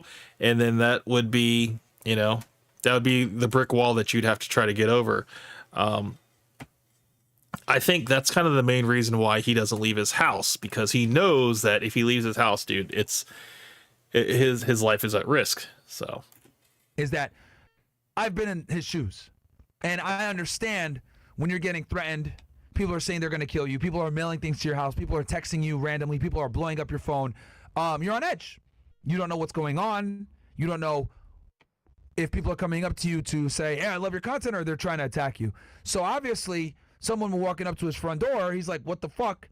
He's going to be on alert, especially during that period of time. I mean, 100 million views on Twitter, guys, on top of the crazy TikTok notoriety is going to bring out the crazies. So I look at it like, yo, this is bullshit. But again, it hit national news. So the DA's office and wherever he lives probably felt pressure to go after him. I mean, at the end of the day, this is him kicking down a 50-year-old plus woman who's an idiot and doesn't understand that there are consequences. Don't fucking show up to someone's house. But you look at who Nick is, you look at the press that he has, then you look at the woman. They're going to be like, you know what, let's go ahead and just prosecute this case. He's probably more than likely I think he's going to beat this case with a half-competent lawyer. He'll be able to articulate. Look at Fresh's face. He hates Nick with a passion. Nick is the reason why they got demonetized.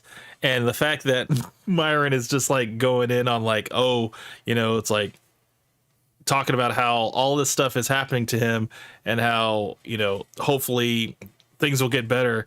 Fresh is just like, I can't believe you're still caping for this guy. He's the reason why we are demonetized, but like, look, this Myron does not see it, unfortunately. It's self-defense. This woman came to his fucking door, blah, blah, blah.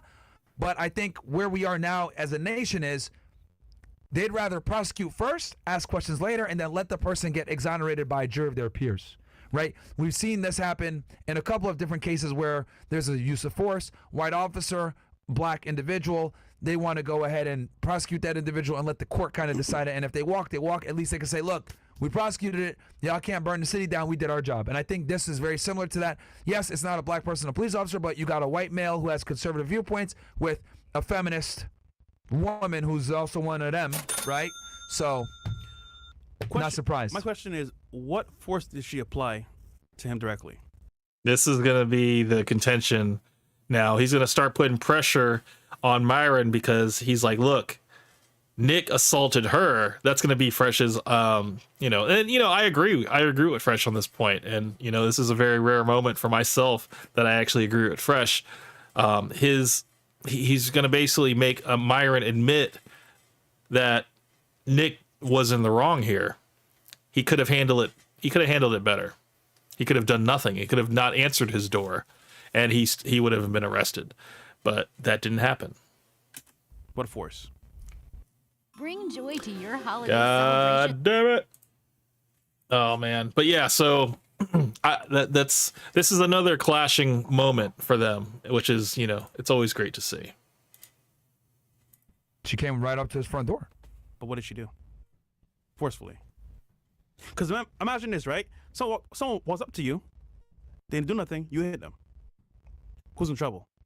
You, right? Well, she did make a threat right before on YouTube saying, not on YouTube, on Facebook saying like, I'm going to go confront him, whatever. And do what? We don't know. And he didn't know. But if someone's talking to you and you hit them and they didn't touch you, is that self-defense? Well, why wait and find out? But okay, isn't self-defense you defending yourself when they attack you? Yeah, she went to his house. But she didn't attack him. Doesn't matter, went to his house. You don't know what she's going to do. I wouldn't chance it either. Someone shows up at your front door that you don't know on some weirdo shit. Like, yeah, first thing you did was create distance right away. But okay, hold on. Pushed her off the thing. Someone comes to my door, I don't know. I'm not opening the door. Period. If you're gonna do that, like, listen, I'm not saying that what he did wasn't justified because of his actual threats and all that stuff. I'm just saying she didn't attack him directly. So they can argue and say, listen, she didn't even touch him. He pushed her and maced her. Good. And in the court, I think she's lucky he only did that. And in the court, they're gonna argue, oh, it's an old lady that's one of them. Oh, you're cooked. That's nah. I think if he has a halfway competent lawyer, he'll be able to.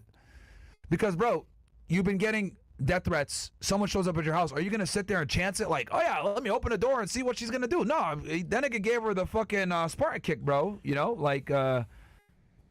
This is Sparta. Myron will always like have the man's side in the assault. Like, is like, well, if a woman is R-worded, it was her fault for putting herself in that situation. If a woman is in a situation where she's part of an assault, a domestic dispute, it's her fault because she chose him. It's like he never gives the men accountability. He never puts the man on accountability, which is this is a very common theme with Myron. I'm not gonna even give you the chance to do some shit. Because if I'm smart, he played into their hands directly. Because now they got him dead right. And also keep in mind, people were mailing shit to his house. So why open up the door? he don't know what she was doing. Like, hey, don't drop shit off at my front door. If I see somebody that I don't know or trust, nigga, I'm not opening no damn door. Like, bro, you might kind of shoot me. So if that's the case, like, okay, listen, I'm thinking logically here. If I'm in danger from threats and people saying they can do shit to me, why open up the door? Cool, he opened the door. What do you want? Push and mace. But remember, people were mailing him a bunch of like poop boxes and shit like that. He probably didn't even want her to drop it off there. Like, people were mailing him shit. Like, I'd be pissed too. Like, yo, I don't want you fucking coming on my front door and leaving shit here. I don't know you. Like, clearly this bitch don't got a UPS with this type of shit happening before. I 1000% think that she's lucky she only got Mason kicked. Jesus, that's a hot take, Myron. You know, the thing is, like, I think he's taking like Florida laws or whatever and trying to apply it everywhere. Unfortunately, that's not the case in Illinois. So, what they're going to look at is, they're going to look at who has the bruises, who is the aggressor.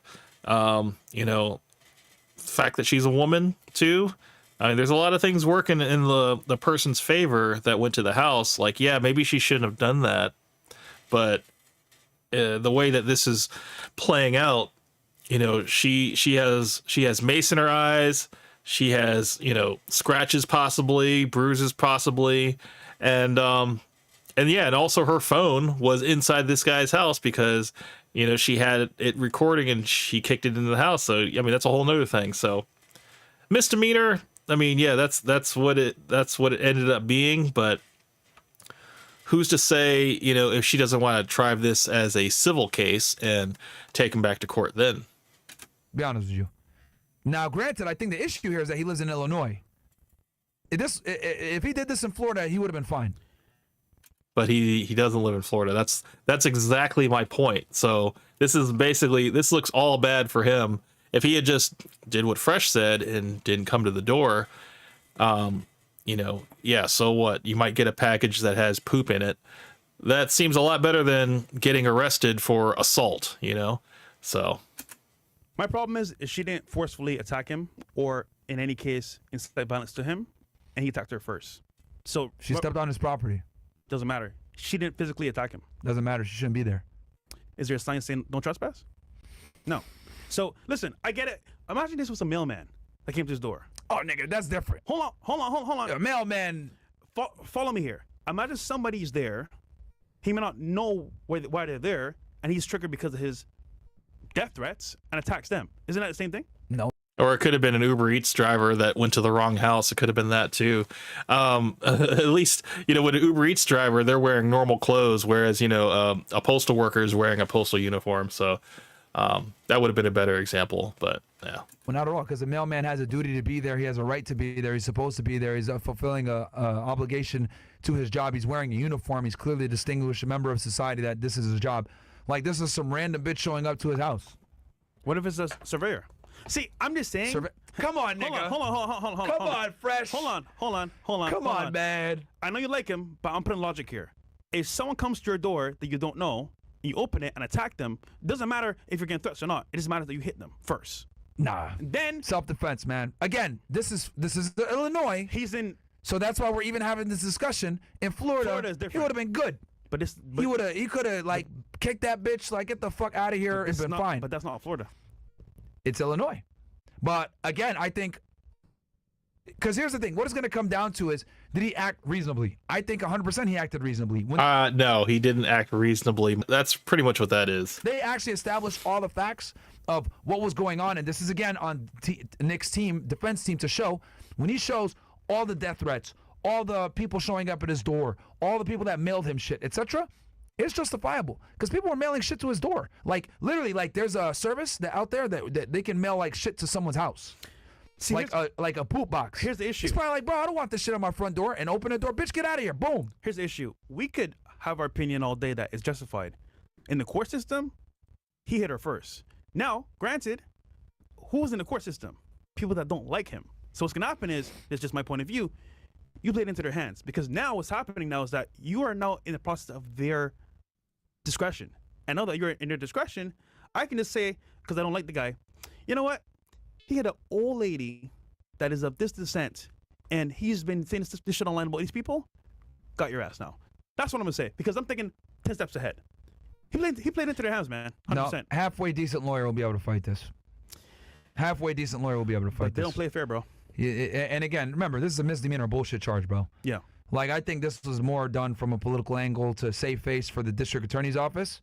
This is probably going to get dismissed or, you know, I mean, if I was Nick, I would fight all the way. I'd get a lawyer. I'd go to trial on this shit.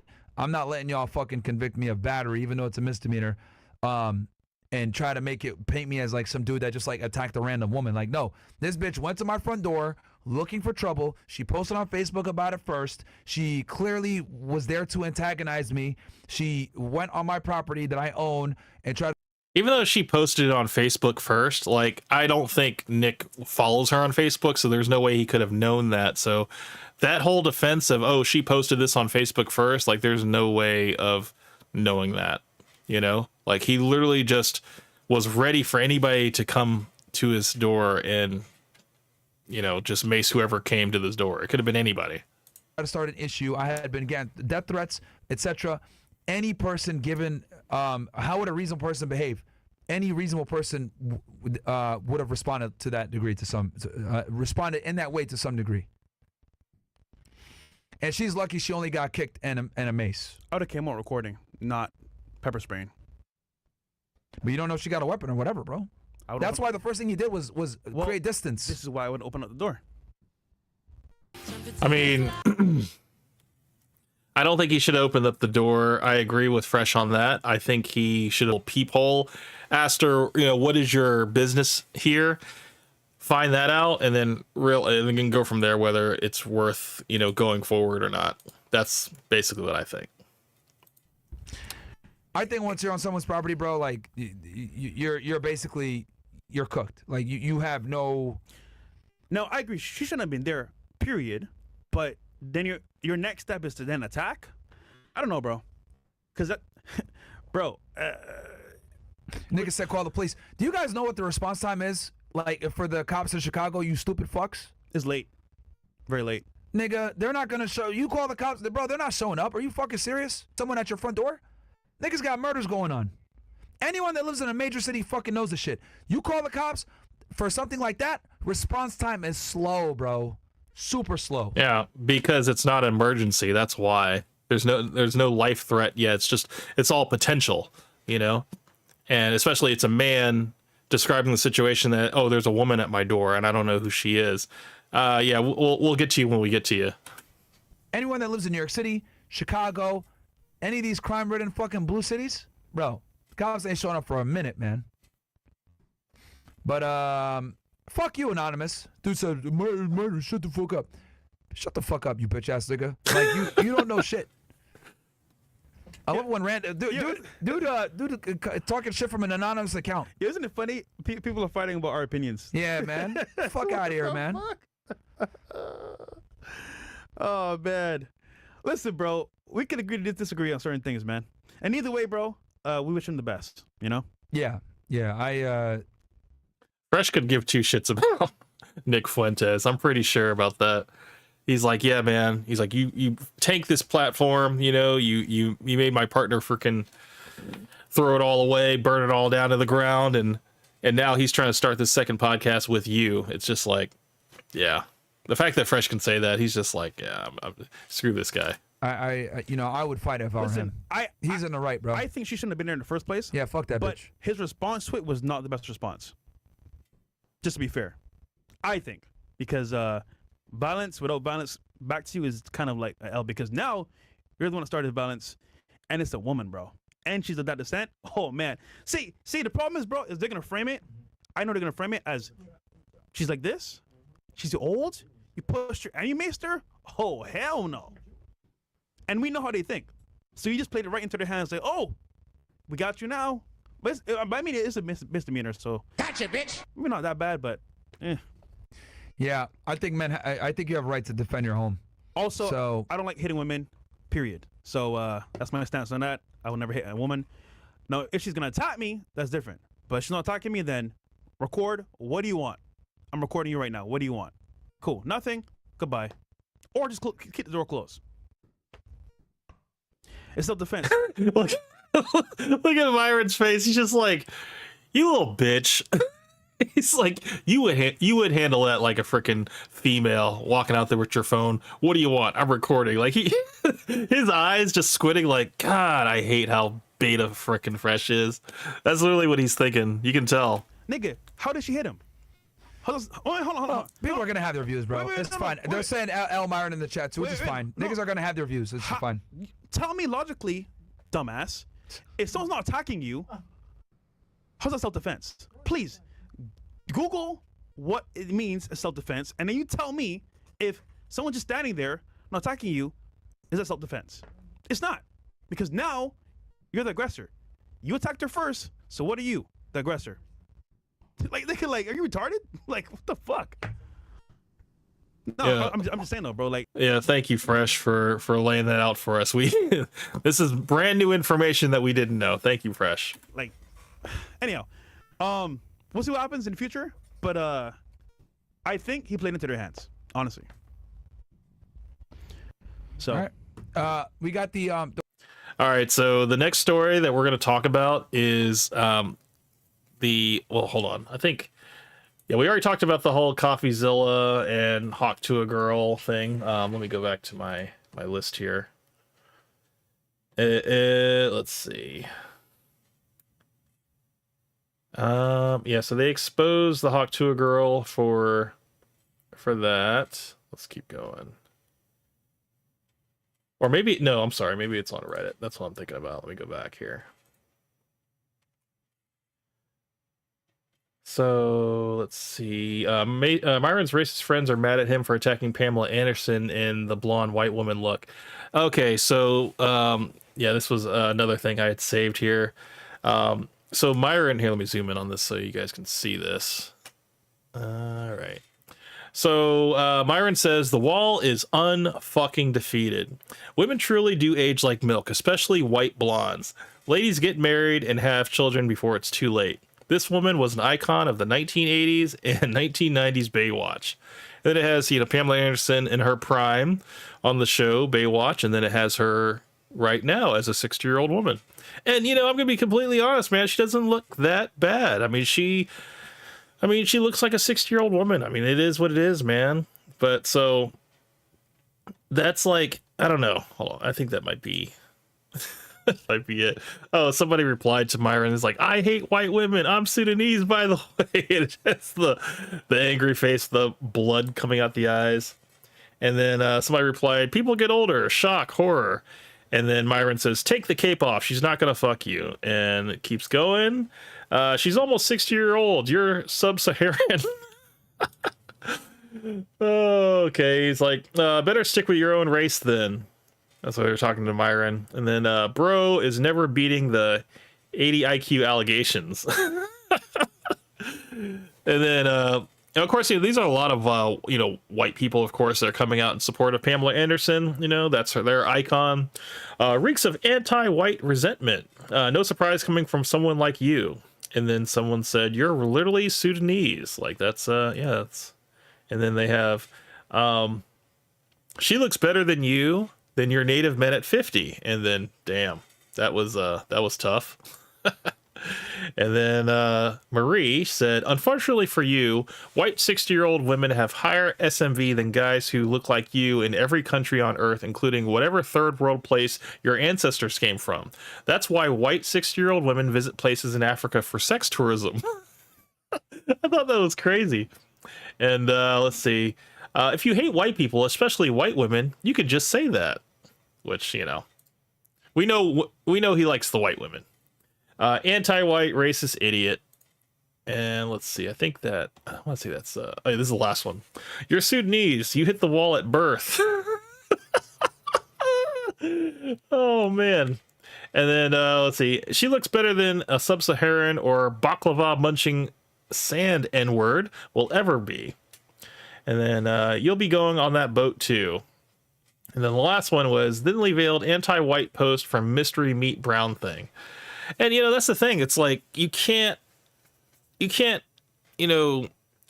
wanting to defend white supremacists or whatever and then attack like a a white icon that Pamela Anderson is. I mean, she was loved by a lot of people. You know, let's not take that away from her.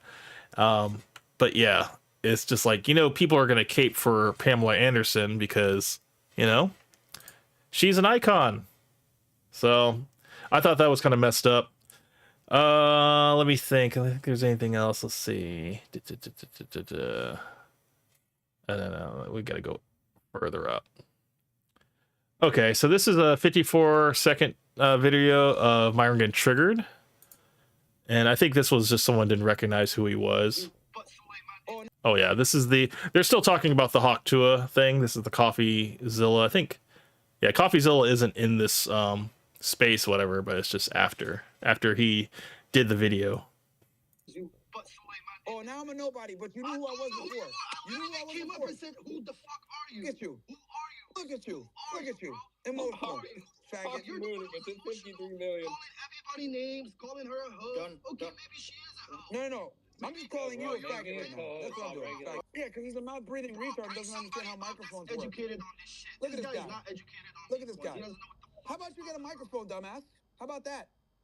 How about that, you mouth-breathing fucking retard? How about that? 67 IQ. Hey, bro, CPO point coin, bro. Do you know that people can still get past the rug pull? She ain't getting past this, dumb fuck. You simp. Shut these fuck up. You foreign fuck. Get the fuck out of here, you faggot.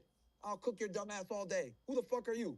You fucking homosexual, you cock-juggling faggot. Your father wears fucking panties on Thursdays and touches you. Get the fuck up, man. Dude over here getting touched by his uncle and shit trying to talk shit to me. Get the fuck out of here, bro. So quick to call people gay, man. That's just I don't know why. That's like Myron's go-to. Oh, so good. So apparently Walter confirmed in 2025 that Fresh and Fit will be doing a collaboration with whatever podcast.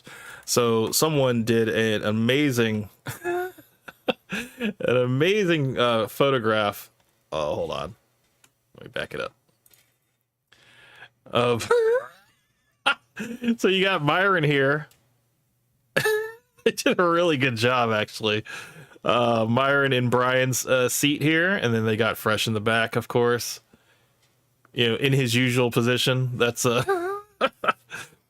But no, this was something that he said would never happen. He said there would never be a collaboration between these two podcasts, you know, because whatever is, you know, just kind of aping off of their content, doing everything that they do, and they are the originators. So he said that, you know, they would never collaborate, but now Walter has let it slip that there are works for this to happen. So, you know, I'd like to see how it goes down. Let's see. Myron slurring his speech, sounding like Sylvester the Cat. What's going on? Is he hooked on Xanax? I think this was another thing I wanted to watch. I don't know if it was. If you're gonna, they said he was slurring his speech, but let's see. Let's see what he says here. Go ahead and buy into a coin or some token or whatever that a retarded. I think this is the same thing we watched. Actually, I think. Let me make sure. The IQ. I logically explained the. Yeah, this is the same thing we watched. Just basically him like going off calling her a whore and, you know, calling the Hawk Tua girl like just talentless and all that stuff. So yeah, that was that. Let's see. Okay, Myron explains why he defends white people. So this was something that was interesting, I thought. To process this complex system. They know they're racist. They know that you're supposed to be beneath them. You don't know that. You don't know that's the reason why blacks can say things whites can't is because of the power dynamic created in a complex society. You're African. You don't understand complex society. That's not true. Most Africans don't understand complex societies. That's the reason why Africa is the richest resource continent on the planet, but people of European descent control the resources because you don't understand geopolitical politics. You don't understand the complex politics of Europe, complex European politics. So you process information on a surface level. You have a one-dimensional, narrow-minded view of reality and politics. That's why none of this makes sense to you. Because of our proximity to whiteness over the last 400 years, we understand this complex system. you're an idiot. Dude talks about geopolitics every fucking day. You're a dumb fuck. The president of the United States. Yo, Lyndon, be they quiet, look bro. at Lyndon, be you quiet. as a monkey because they understand you don't understand. All right, this all right. You're complex starting to repeat yourself now. Did you make your point? That was your point. Basically, if I can sum this up, essentially you're saying that I don't understand the complex nuances of living in a society with white people where they look down on me. Is this correct? That's your argument? No, that's the truth. Okay, but that's your argument, correct? That's the truth. Okay, so here's the thing, my friend, that I guess you might have missed since you came into this thing late.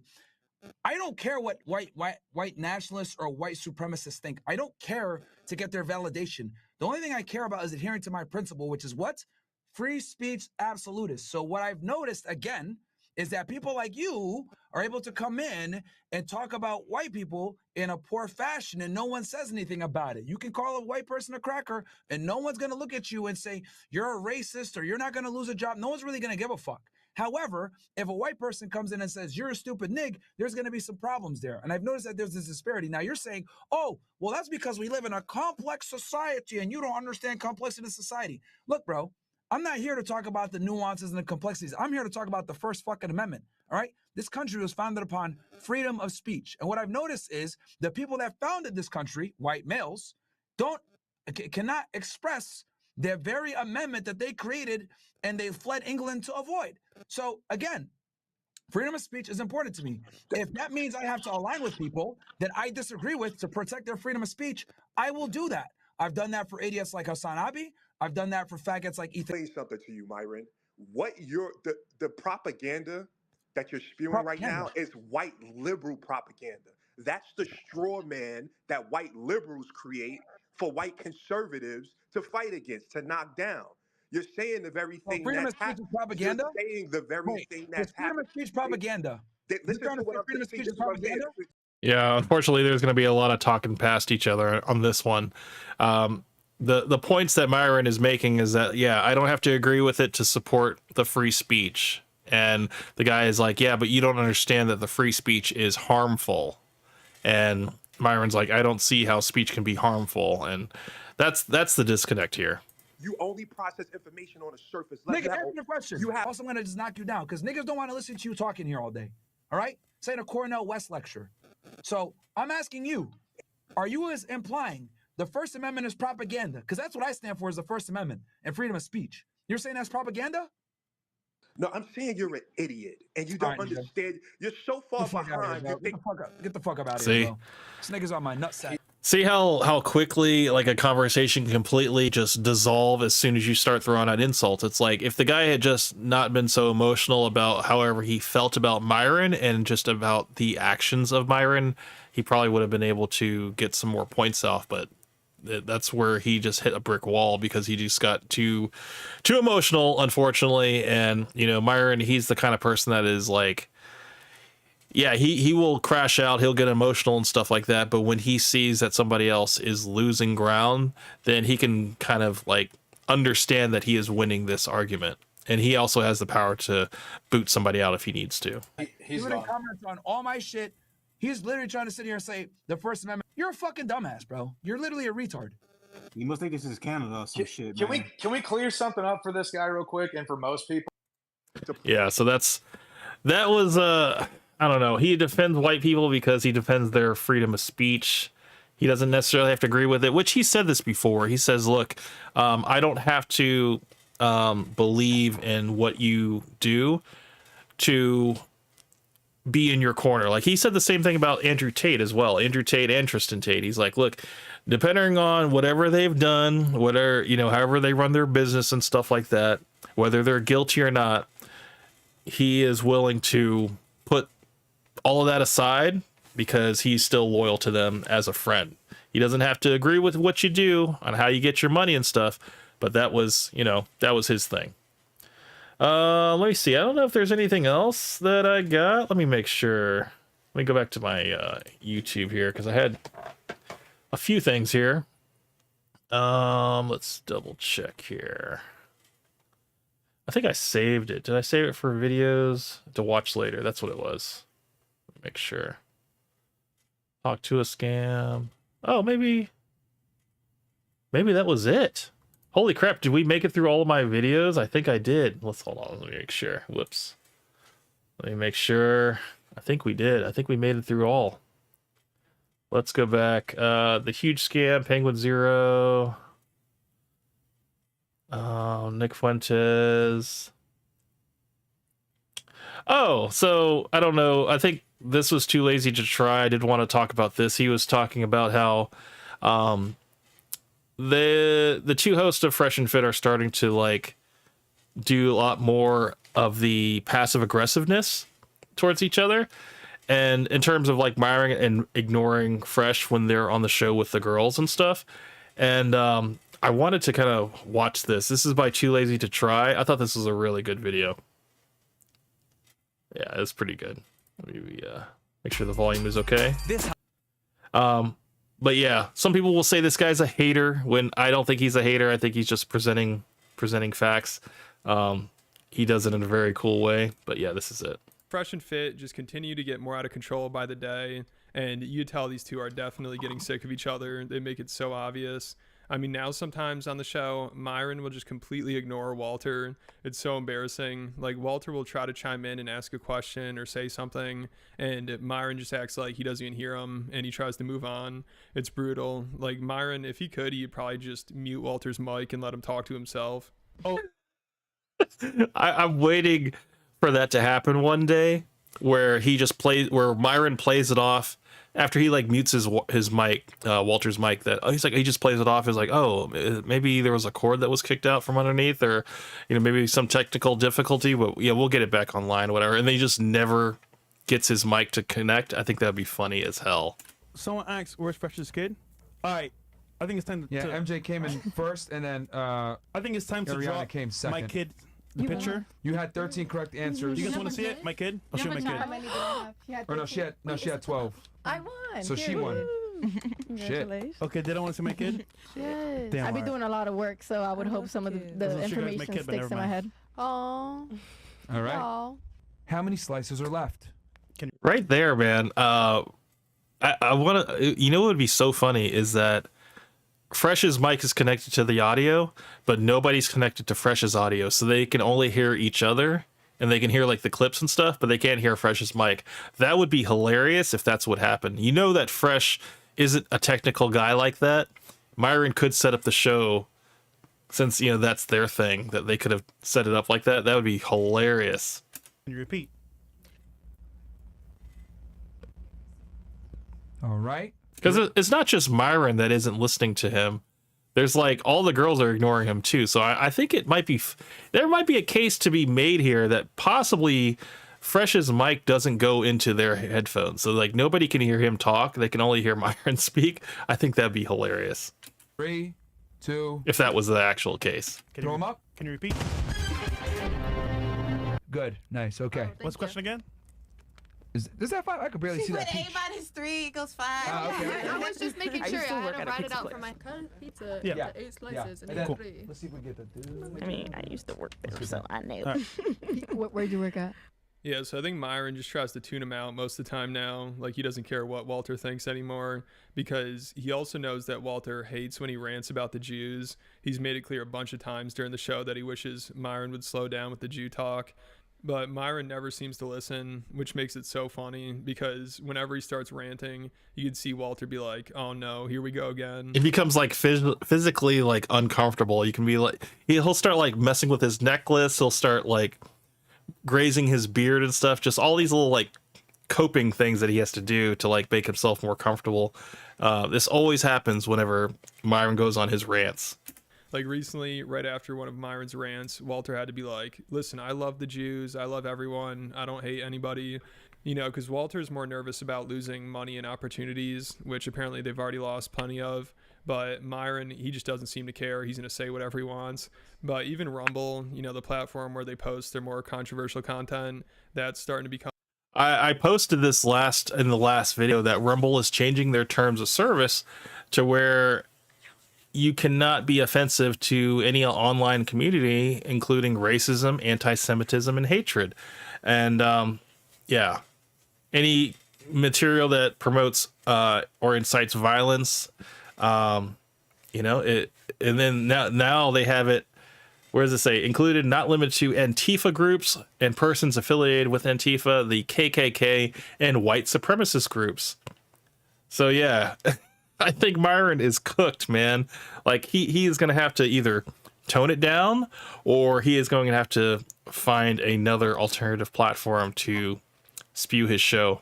Become more strict, you know, they're cracking down on it a little bit, because obviously with people like Myron saying this stuff on there, it makes it more difficult to get advertisers, which is funny because also the people who make it more difficult to get advertisers will complain about how Rumble doesn't pay enough. And there's really no winning with that platform, because people will complain about that. But then when Rumble tries to make more money and be more advertiser friendly and strict with their rules so people can get paid more, people will still complain that it's not pro free speech anymore. You can't have it both ways. You can't get paid like YouTube and have free speech like Rumble. You gotta have one or the other. You know? So, and unfortunately, you know, Rumble, like any other company, is trying to increase profits. So in order to do that, they are going to need to get advertising, and in order for advertisers to get behind Rumble, they're going to need to imply these different terms of service. So it was inevitable. It was just, you know, it's kind of like how YouTube started in the beginning and how it is today. It's like it's definitely changed, and the terms of service are always getting updated. And so yeah, Rumble is at that point now, and yeah, I mean, it was fine how it was in the beginning, but now things are slowly starting to change, and you know, it doesn't really matter if you're friends with the owner of Rumble or the CEO of Rumble. I don't think that's going to matter anymore. You're going to have to conform to the rules like everyone else. But I'm glad that platform exists, because content like this is just so funny. You know, to see these two who completely disagree on this having to deal with each other is amazing. Every issue, every ailment in society, you could tie it back to. Look at Fresh's face right here. Like Myron is going in on his rant, and he's about to say like who's responsible for everything. And look at Fresh. Fresh is like, please shut up. Please, you are sinking this ship. Please shut up. Feminism.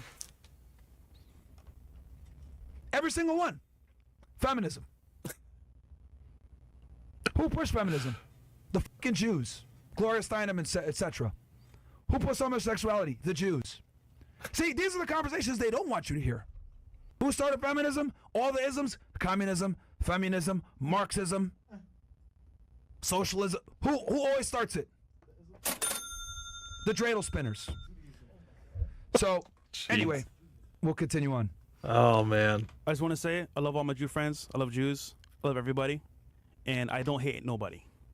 Yeah, so these two are just so over each other, which makes the show way more entertaining, you know, because Myron, he just wants to rant about the Jews the whole time, but Walter hates that, and Walter, he just wants to flirt with drunk 304s the whole show, and Myron hates that. I mean, it's... Bro, I said that last episode, is that's the whole formula of the show. They get girls on, they give them alcohol, Myron antagonizes them, and Fresh just like hopes to God that you know, not all of the girls get kicked out. That way he can still, you know, try to take advantage of the situation and possibly get laid. That's just like his whole plan. And the fact is that Myron always comes in and he messes it up, you know, by kicking people out. Seems like almost every episode at this point where they invite on girls, Myron ends up kicking some of them off, and usually a fight breaks out. And, you know, Walter loves it. He's having the time of his life. But Myron looks like he's rethinking his life, you know, because they basically just bring on the trashiest girls they can find and give them alcohol, and then see how long Myron can put up with them until he loses it and kicks him off. And it usually doesn't take very long, because they find the most insufferable girls. I mean, recently they had on these two who are just known for sleeping with NBA and NFL players. Like, that's their claim to fame. Oh, and I found out later that Selena Powell was the chick that DJ Academics was crying over. So yeah, she made her rounds to DJ Academics. I was wondering when I first said it, I was like, her name sounds familiar, and I thought that she was connected to DJ Academics, and that actually happened to be true. So yeah, that was the girl that he was like, seriously, he was crying over and like begging for her to come back. And yeah, it was a pretty sad sight to see. DJ Academics was a super simp on that time when that happened. That's their greatest achievement in life. And one of them was all excited because she finally secured the bag. She got knocked up by an NFL player. So these girls are just terrible, but Myron keeps inviting him on. It's like he enjoys torturing himself. I mean, he just seems miserable whenever they have girls on, but Walter, he really enjoys those episodes because, he's just looking to get laid. And obviously, that's what I'm saying. That's literally what I'm saying. And it's like, it's so obvious that they have to have the girls come to them, because we saw on Sneako's stream how Myron and Fresh, like how they are when it comes to doing like just e-dates, like kind of doing like an online e-date, and they both fumbled it. They both were super awkward. They had no game, no aura whatsoever. And I don't know if I don't know if Sneeko was like trying to put them on the spotlight like that, but yeah, it made them look really bad. And it's just like, I don't know how guys are taking advice from these guys, like dating advice, because these guys have zero game, zero charisma when it comes to attracting the opposite sex. see the girls know that. So when Myron gets really annoyed with them and tries to kick him off, they start flirting with Walter to try to stay on, but it doesn't work, and eventually a fight breaks out. Yeah. Go ahead. Myron. Just go. Just go, guys. Yeah. Just go. Just go. It's really hurting the quality of the show. They don't want y'all here anymore. Just head out, guys. Fresh. You did it yourself, bro. Fresh. Freshie. First of all, I have a microphone in my hand that very much so works, Fresh. It does not work anymore. Girls, come on, let's go. Let's go. Yeah, guys, come on. My friend has a microphone. Hi, Come on, guys. Freshie. Somebody's scared of getting exposed. You guys really want us to go? Yeah. Yeah, come on, let's go, guys. Let's go. Come on. Chat voted. Chat wants it, so. Yeah. Get up and leave. Exactly. Get up and leave. This isn't up for discussion. We're not talking about this. You have no discussion. Get up and leave. You have no discussion. You're just fucking angry and in your feelings because you're triggered. How's he angry? Question, say yes or no. I said yes. I said yes. Since when the fuck do we gotta listen to you? Since when the fuck do we gotta listen to you? You got that shit with me. What's good? What's good? Oh, hell no. I want to leave. No, baby. Don't fight her. I'm not fighting nobody. But let's take her to the girls' room. Come on, let's go. Yo, you can't make this shit up, bro. Yeah, let's just make this shit peaceful, guys. Just walk out. Don't do that. Hose man. Be respectful, y'all. Like, I'm trying to hear. No, but. Yeah, this was the 12-minute kick out. Yo, our homegirl will whoop her ass. So yeah, like, can we go check that's federal as fuck? No, we separated them. Oh, you like, We separated them. Yeah. We separated them. We've done this before, unfortunately. And this pretty much happens like every day at this point. It's funny because Myron's always talking about how much he hates girls like this and how he's sick of them, and it sounds like he's just done putting up with them. But literally the next day, basically the same thing happens. Somehow they found a girl even more annoying than these two. What I feel like you ball. Can you be quiet while I read this, please? I feel like you ball. Can you stop? Can you stop talking while I read this? No. Yo, get the fuck out, bro. Get your tea and crumpet ass out of here. Get the fuck up out of here, bitch. No. Get the fuck out of here. No, you're done. No. You're fucking done. Part 2. I'm not done. Get the fuck out of here. No. Get the fuck out of here. No. Like, Get the fuck out of here, bro. So I don't think they'll ever stop inviting these girls on. I mean, it gets some views, and I think Myron just likes yelling at them. And also, I'm sure Walter loves these episodes the most because he can try to get laid, and this isn't as controversial. Myron's not ranting about the Jews the whole time. Like, I'm sure Walter's just looking for anything to distract him from that and not get him in any more trouble. Like, Walter would much rather have him going on rants about 304s than rants like this. Hitler was right about y'all niggas. Because the reality is this. You guys come into a country, you push your pornography, you push your fucking central banking, you push your degeneracy, you push the LGBT community. You can say the truth that these dreidel spinning, yarmulke wearing, kibbutz inhabiting, genocidal fantasists with their stupid curly little fucking sideburns, if we say the fucking truth about them, they ban us everywhere. And it's so funny, Myron's always complaining about degeneracy, yet he has like the most degenerate show ever. They invite on all these trashy girls, and then they get drunk, and then Myron yells at them and kicks them off, and fights break out. And the girls are only on there to promote themselves and promote their OF accounts. Because Fresh and Fit, they link the girls' Instagrams in the description, and then usually they have their OF account in their bio. So Fresh and Fit know some of their fans are going to go sign up to that.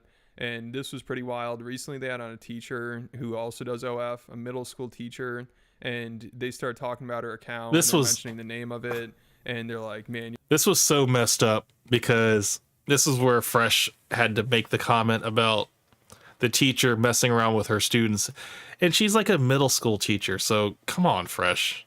Come on, man. You couldn't have thought that that was funny. If he had just taken 2 seconds to like hold that comment in and let it go through his little editing mode in his brain, he would have realized, oh, that's not a good thing to say. your students are going to be going crazy after this." So they know her students are going to be watching this and then going to be watching her corn later.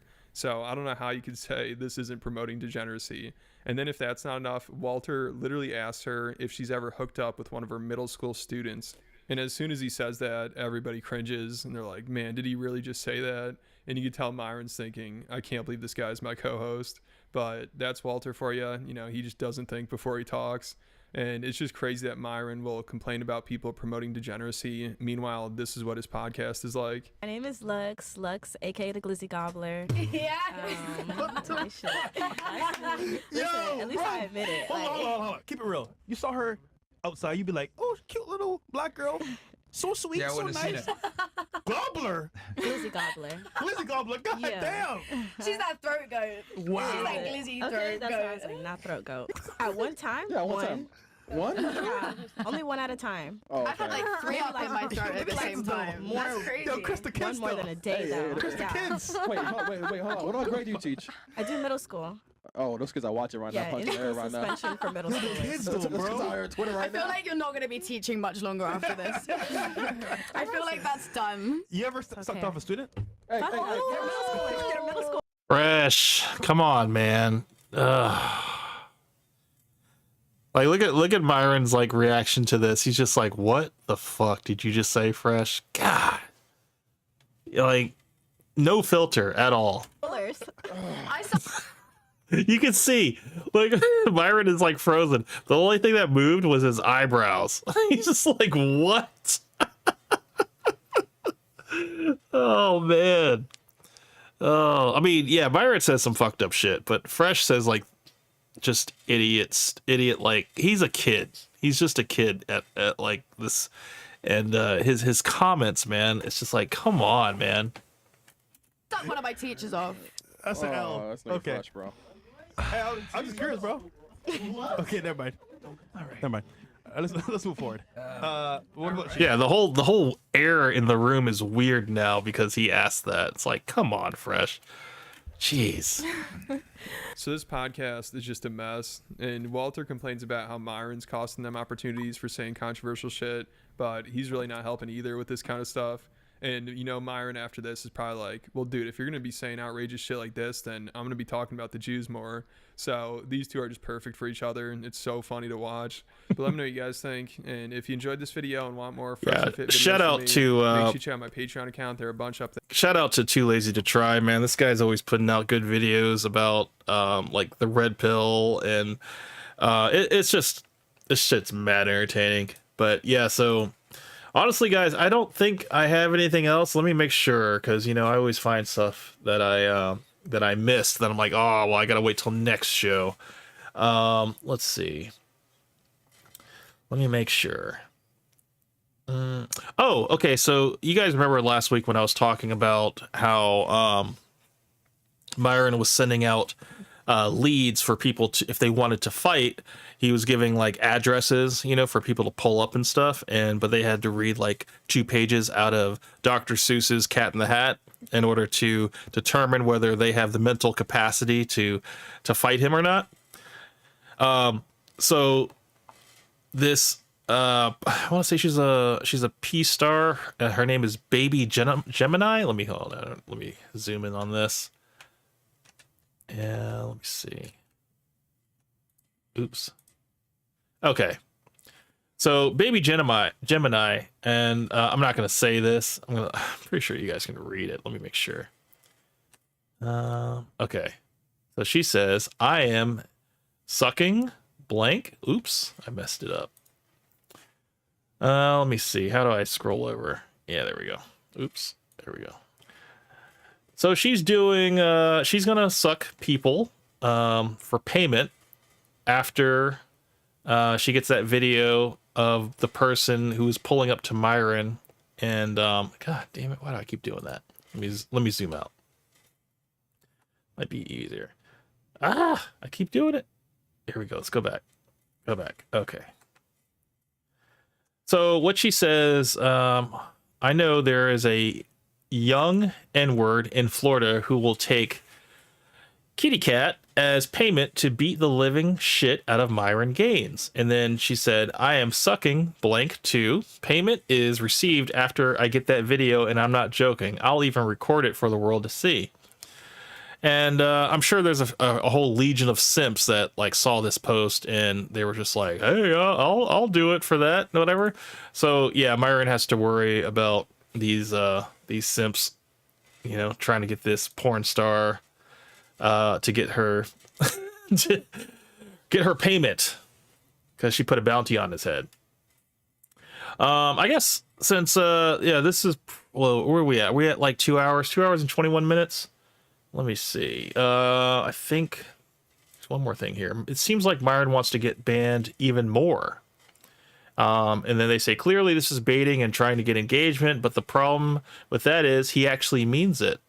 So let's zoom in on this. And it says, Myron Gaines, people want to label us anti-Semitic racists, which is true, but we also help guys out too. Ha ha.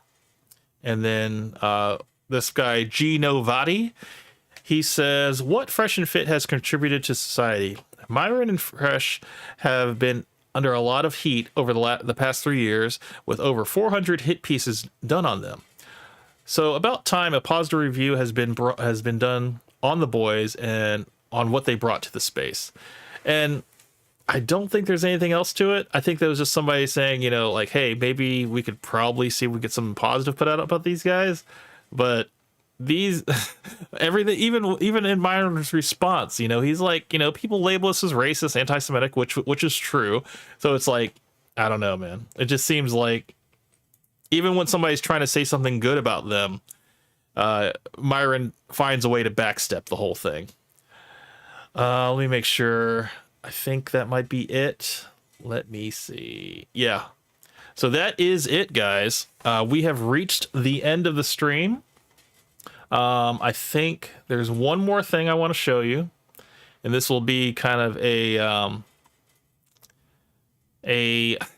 what is it? What would be the best way to say it? I guess a next on for next week. I plan on having Mr. Hank Russell coming back. Sonic will be coming back, and we will be doing a live reaction to one of my haters. So I had a hater that did a video on Thanksgiving. I don't think he was celebrating Thanksgiving because he was in Canada, and they have Canada they have Thanksgiving on a different day there.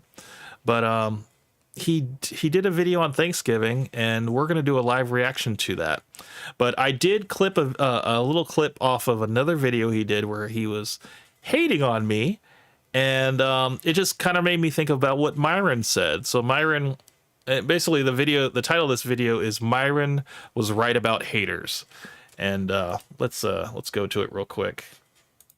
Make sure that the volume of this is good. So I said, Myron was right about haters.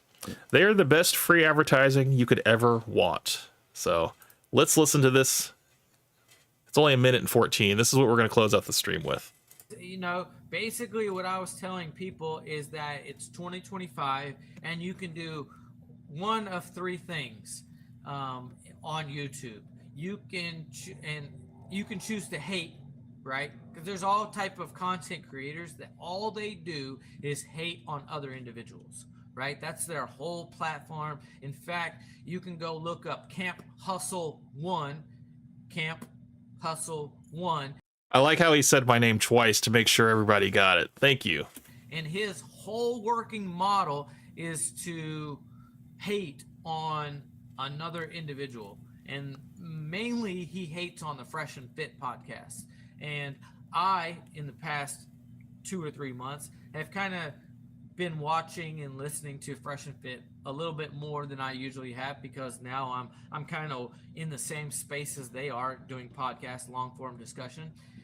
So this guy is a fairly new viewer of FNF, and I guess he doesn't know anything about the scandals or anything about their demonetization or the anti-Semitism or the racism against FBAs and just all black people. I don't think he knows anything. I think all he's seen is like just like the, I guess, the Money Mondays, possibly the crypto courses, and maybe some of the after hours. But it seems like this guy has a surface level of what Fresh and Fit are all about, and he just views me as a person who is not presenting facts. I'm just a hater. So, and I come across this guy, and this is a 40-year-old gamer, and I don't have anything against gamers. Now I am in my 40s. I don't really have time to game anymore. The times that I would say the last game that I played, it was a game of chess. I played a game of chess with my daughter, who is like 7 years old. That's the last game I played, and that was only like for like an hour earlier today before I had to go into work. I work every single day, so I have no time to play games. I work, I spend time with my family, and then I go to sleep, and then I wake up and do it all again. But I work every day, so I don't have time to play games. Yeah, the games that I have on my channel, that was like more than a year ago. I wasn't as busy then as I am now, and I'm gonna continue to stay as busy as I am. And I think the next day I have off is Christmas Day, so it's gonna be a grind all the way until then. So 18 days straight working every day. But you're 40 years old. He's got a wife and kids. He's got a problem with me being 40 years old. I don't know how old this guy is, but hopefully he lives to see 40. Okay, it's a little rough up here. And then the fact that I have a wife and kids, I think that might indicate that possibly he's single and probably has a little bit of jealousy there, because I don't see how that would be an issue that I have a wife and kids. And he spends 4 to 5 hours talking and hating about another person. So you can. I'm not hating.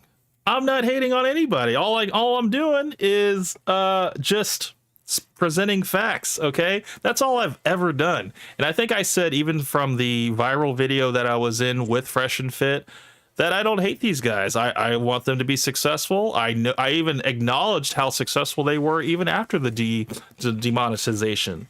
And I think the conversation between me and Fresh and Fit actually ended pretty nice. Like I told him, I was like, look, I appreciate you guys, being on as long as this was. And, I even said, I appreciate you guys. And then I hung up.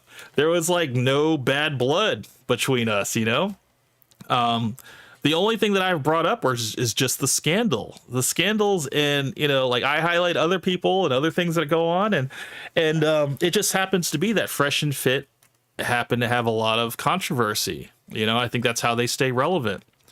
And so yeah, I mean, you can look at it as a hating. That's your right, but we are going to delve into this character more, and so yeah, you guys tune in to next week's podcast. I'm gonna have Hank Russell from the Hank Russell Invitation, and then Sonic from Sonic Mindscapes. We're all gonna be on there, be live reacting to this gentleman's video, and yeah, that's it. So Gabo says I need to see it. Yeah, believe me, this is one of those things that, okay, now that I'm finally gotten to the point where I'm part of the YouTube partner program, my thought is, okay, so now they're going to give you a couple of haters now to like, hey, this comes with the YouTube partner program. As soon as you become able to start earning money, now they're going to be like, okay, so we're going to have a couple of people that are going to come around and pull you down a little bit, bring you back down to, to earth. So that's it, guys. That's all I got for you guys tonight. We're ending right at 2:30. Not bad. I hope you guys all have a wonderful evening. Kavos, thank you so much for coming out. Exo Charles, appreciate you. I hope you guys take care of yourself, and I will see you guys on the next one. This is Camp Hustle 1, out.